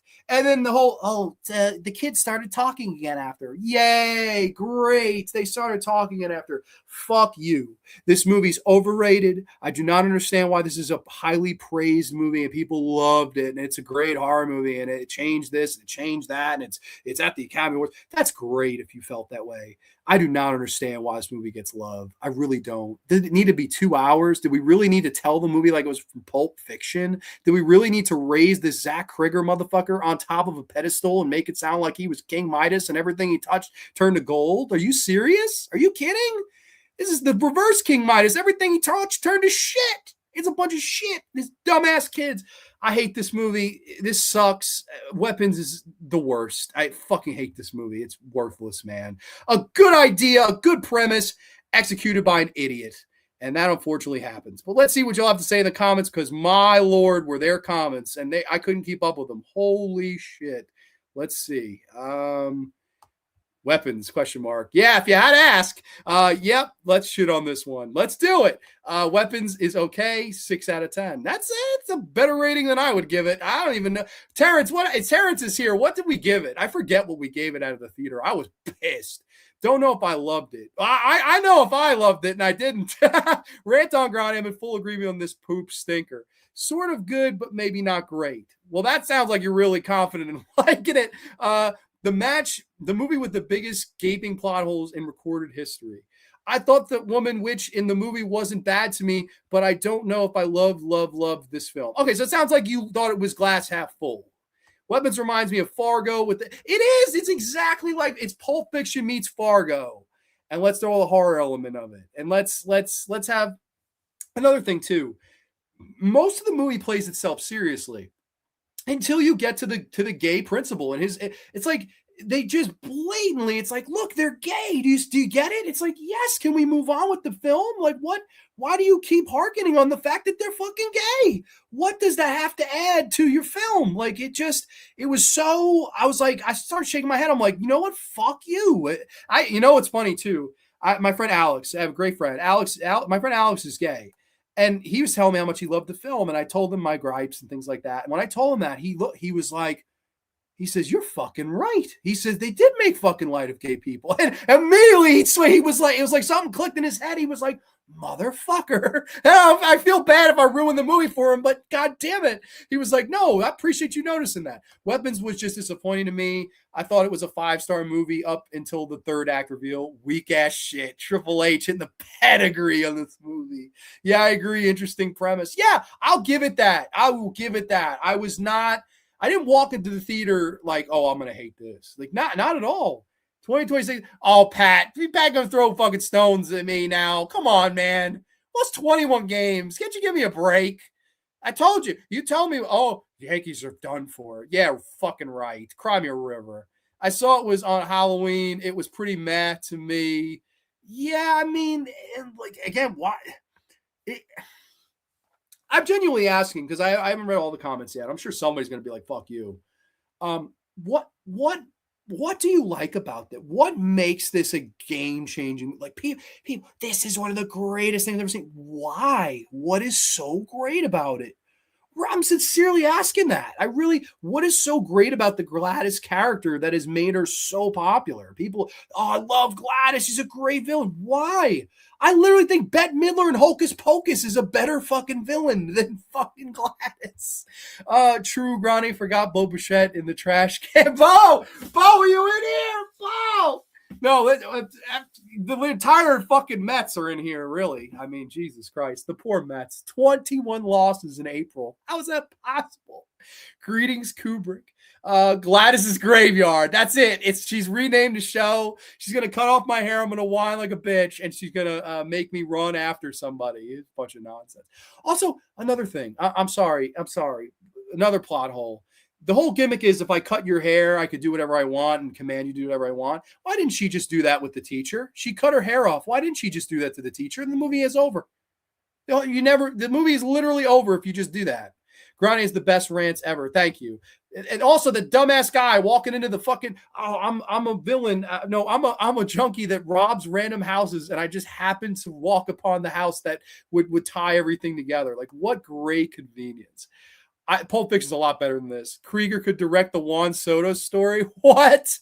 No, the cop was only involved because he banged the blonde teacher. Yeah, and then also he's just there to be a pawn at the end. He's just, I am zombie at the end, and I'm going to throw you around the room until you kill me. And you peeled my face off with a fucking potato skin peeler. And then shot me in the head. Wow. I was really integral to this movie. I was literally there to be a henchman that Batman took out at the end of this movie. Get the fuck out of here. Oh no, Grande, this rate is painful for me. LO, I love her. Dude, I'm sorry. See, I'm happy I feel bad that somebody liked it in here that had to hear all that, but like, I'm happy that somebody in here did. Like, I just didn't. What? He's like, do you have AIDS? No. Do you have hepatitis? He's like, I don't know. Not that I know of. I was like, why are you asking this guy all these questions? He doesn't know. She does not want to sell Sam I Am. Also in the movie Dr. Seuss on the loose Durgan, the green eggs and ham segment, the voice of the guy. What? Why will not sell it in the rain? Oh God. Good to see another Yankee fan here. Oh God. Get a room. Get a room with Gladys in the fucking, get a room. Don't you like the ambiguity of it, Grande? You not having things spelled out for you? It seems to pay off at the end. In Darling, I liked that. In this, my God, why? Like, okay, the explanation of this woman is dying of a disease and she's using the youth to feed off the kids in order to regenerate herself. That could work. That could totally work. But when it's a big old joke, when I'm laughing at the villain getting ripped apart at the end, what's the fun in that? When you ripped off a better movie. People under the stairs, that feels so justified at the end. This bitch hid them under the stairs and starved them and beat them and cut off their tongues. And then they pop out of the walls and rip her apart. That felt like an earned ending. Like, you fucking bitch. This, it just felt like, all right, they got her. It's Looney Tunes. Heebity, that's all, folks. Haha, I do not get why people think this is a movie is good. The mystery at the beginning was good, but the jumping back and forth at the timeline is terrible, and the ending just shit on anything good it did. Yes, completely. It didn't have to be told the way it was told. I get it if that was the direction or way they wanted to tell a story. That's one thing. But then why are these other characters that barely had anything to do with it other than to show up as pawns or plot conveniences get their own chapters? That junkie and that cop did not need their own. There's no reason other than to have them A, stumble across the house, and B, the connection to the cop, and they're there as pawns at the end. That's it. It's just wasted time. All those kids ran into the night, never to be seen again. You mean to tell me none of the neighbors of the house they ran into captured them on their Ring cameras? Wow. I don't know, Mark. That would just make too much fucking sense. Still have to see weapons. No, you don't. You don't have to see weapons. Watch the Yankees. It'll be much more entertaining. Are all those kids wearing diapers because they were eating soup? Yeah, who is changing these fucking kids? Who is changing the mom and the dad? When the cops came over, they didn't notice that these people were zombies? Like, they didn't realize it? I think it might go by a horror movie logic. Even then, this is a bunch of nonsense. I thought her performance was really good playing a really odd witch. The Oscars is worthless. I agree with that.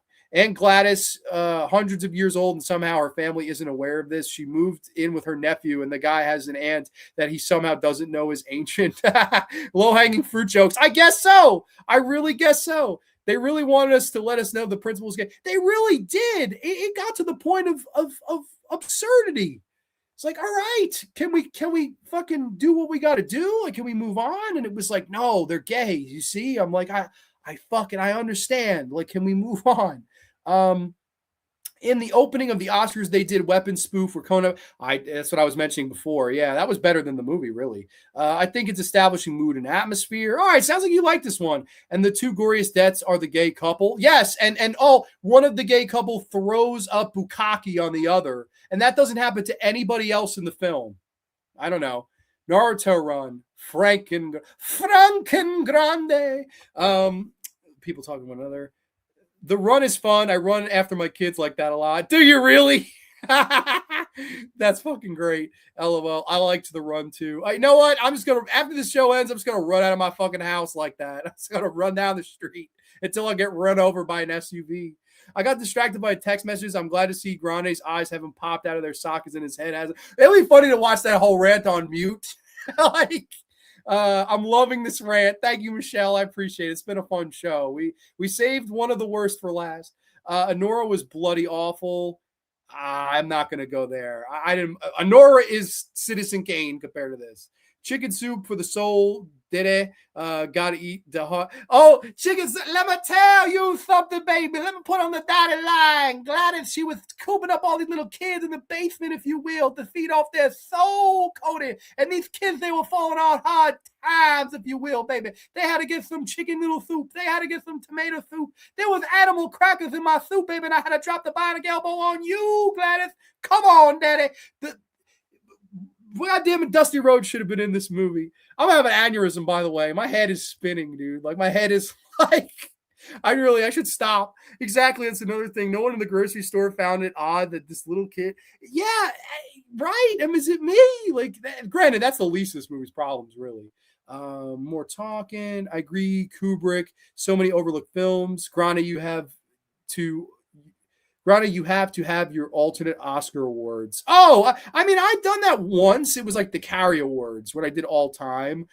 Sorry, I think Pulp Fiction overrated. You're fine. I made it 40 minutes into Honora before turning. Oh, you didn't even finish Honora, though. That's not fair. That's not fair. You got to finish it. I finished this. You can finish Honora. Come on. The police department and weapons managed to find the worst sniffer dogs, bloodhounds ever. Couldn't find a bunch of kids in a basement a few streets away. I didn't think of it that way, but it's a great point. Yeah, they gotta fire whoever trained those dogs, right? Like I told you before, I did find this movie to be enjoyable watch for some reason, but it definitely wasn't a good movie. Stupid as hell. Yet here it is at the most prestigious award show in the world, and it is what it is. I'll say, Grande, fuck you. Oh no. See, I finally. It took 3 hours, but I got there. I know John will pay me back. I'll pay you back for what? Bette Midler. Otherwise, it's curtains. Otherwise, we'll be turned to dust.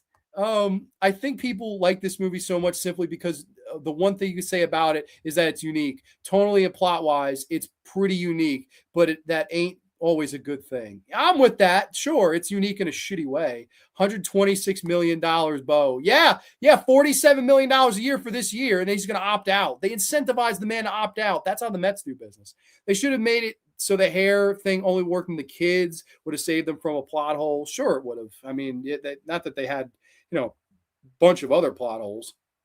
Grande, technically you can't even give Weapons full credit for the premise because Nightingale did a similar tale called Since Aunt Ada Came to Stay. I've not seen that episode, but now I want to because I'm sure I'd like it better than this. Story is convoluted. Yeah, it is. I still have to see people who lived under the stairs, I guess. Yes, you do. Because a big thing that I've seen with this movie is that people that love it did not see the people under the stairs. Granted, the premise isn't really a rip-off of the people under the stairs, but that ending is so unearned compared to the people under the stairs, in my opinion. Let's see. Me Too, movie logic.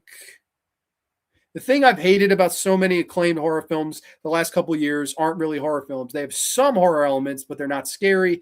Yeah, this tries the scare sequences. Like they try one in the classroom that doesn't really work. Like all the kids look up and there's zombie-fied CGI. There's a lot of scenes where Gladys is like falling from the ceiling or in the woods waving, and that's supposed to be creepy when they just ripped off basically the Pennywise It scene from the Tim Curry original. That's exactly what that was. Came out that way. I don't know. I think it was offensive. Rather empty the litter box than watch Nora. Fans reacted on Weapons just as they did with X. Well, I thought X sucked too, and that was featured on another one. But Weapons, horrible movie. We weaponized your kids. Boo-hoo. I don't know. I just do not like Weapons whatsoever. And hence why it's the last movie in the bag or the trash can of fun here. I don't know why this movie took itself serious and then unserious at the same time. That was a big problem too, was tone. Just all over the fucking place. So I don't know. But yeah, This was quite an episode. 3 hours, a 3 hour tour. Insane. I know this has been a marathon here tonight, so I'm sorry if it went a little bit longer than usual, but a lot of fun as always. I really enjoy doing these shows, and it's really like a fun time. Like I feel like for the ones that came out of here, I really hope over the next couple days someone says, "Hey, I saw Darling and I loved it," or "I saw The Nightingale and I loved it," or Fresh, or any of the other movies that we talked about. And then in this one, if you're catching the replay, if you somehow sit through 3 hours of this, which if you do, I appreciate it. And dude, we had like 20 plus people in here almost the whole night. So that's like humbling that we had that many people. If you're catching the replay, comment down below. Let me know which one of the movies in the overrated bin that you disagree or agree with me on. That's always fun too. Let's get to some comments and then we'll hit the road here. Yes, Anthony, Jeanette Nolan plays the creepier. Okay, I've got to see this. I'm so excited you guys are talking about that one. The X trilogy sucked too. All three of those movies stink. Pearl, she's great. Mia Goth should have won. That's an Academy Award performance. Is her and Pearl. She's great. But my God, you gave it to Gladys. Smells like a damn dumpster in the graveyard. Yes, sounds like a damn monster movie. I'm sending you the deluxe 4K of Weapons. Oh, please do. Please do. And while we're at it, fuck Mia Goth. Oh, see, I like Mia Goth. I like Mia Goth a lot. I think that's don't you slander Mia's name. No, I'm just kidding. You can dislike whoever you want. Only on the graveyard. Thank you so much. Two Sweet Peas. People saying hi. Oh man, I went too far. Only great stream. Thank you so much. Awesome show. Thank you so much. Great show. Maxine was horrible to me and Pearl was okay. Yeah, I'm with that. Another classic episode, Grande. So much fun. Awesome show, bro. Guys, thank you so much. This is you guys humble me every week. You really do. Next week, just a brief little promotion. Next week, it is Star Wars week. It's May the 4th on Monday. On May the 7th on Grande's Graveyard, it is the Star Wars Episode 1 through 9 retrospective. We will talk about the prequels, the sequels, and the original trilogy. I'm very excited. W stream, holy shit, man! Some of you guys were here from the beginning. That is crazy. I really appreciate it. And I know Arthur, I know you said you worked an 11-hour day. It's stressful and all that stuff. I hope we could have entertained you for the last 3 hours. I didn't mean for this to go so long, but I do appreciate all you guys and the kind words. It means a lot to me. So everybody, thank you so much. This has been John Grande's Underrated versus Overrated. A lot of fun here tonight. And I love you guys. So thank you so much. And we will catch you next time only on the Graveyard. Two Sweet Peas. Good night, everybody. Cheers to the weekend.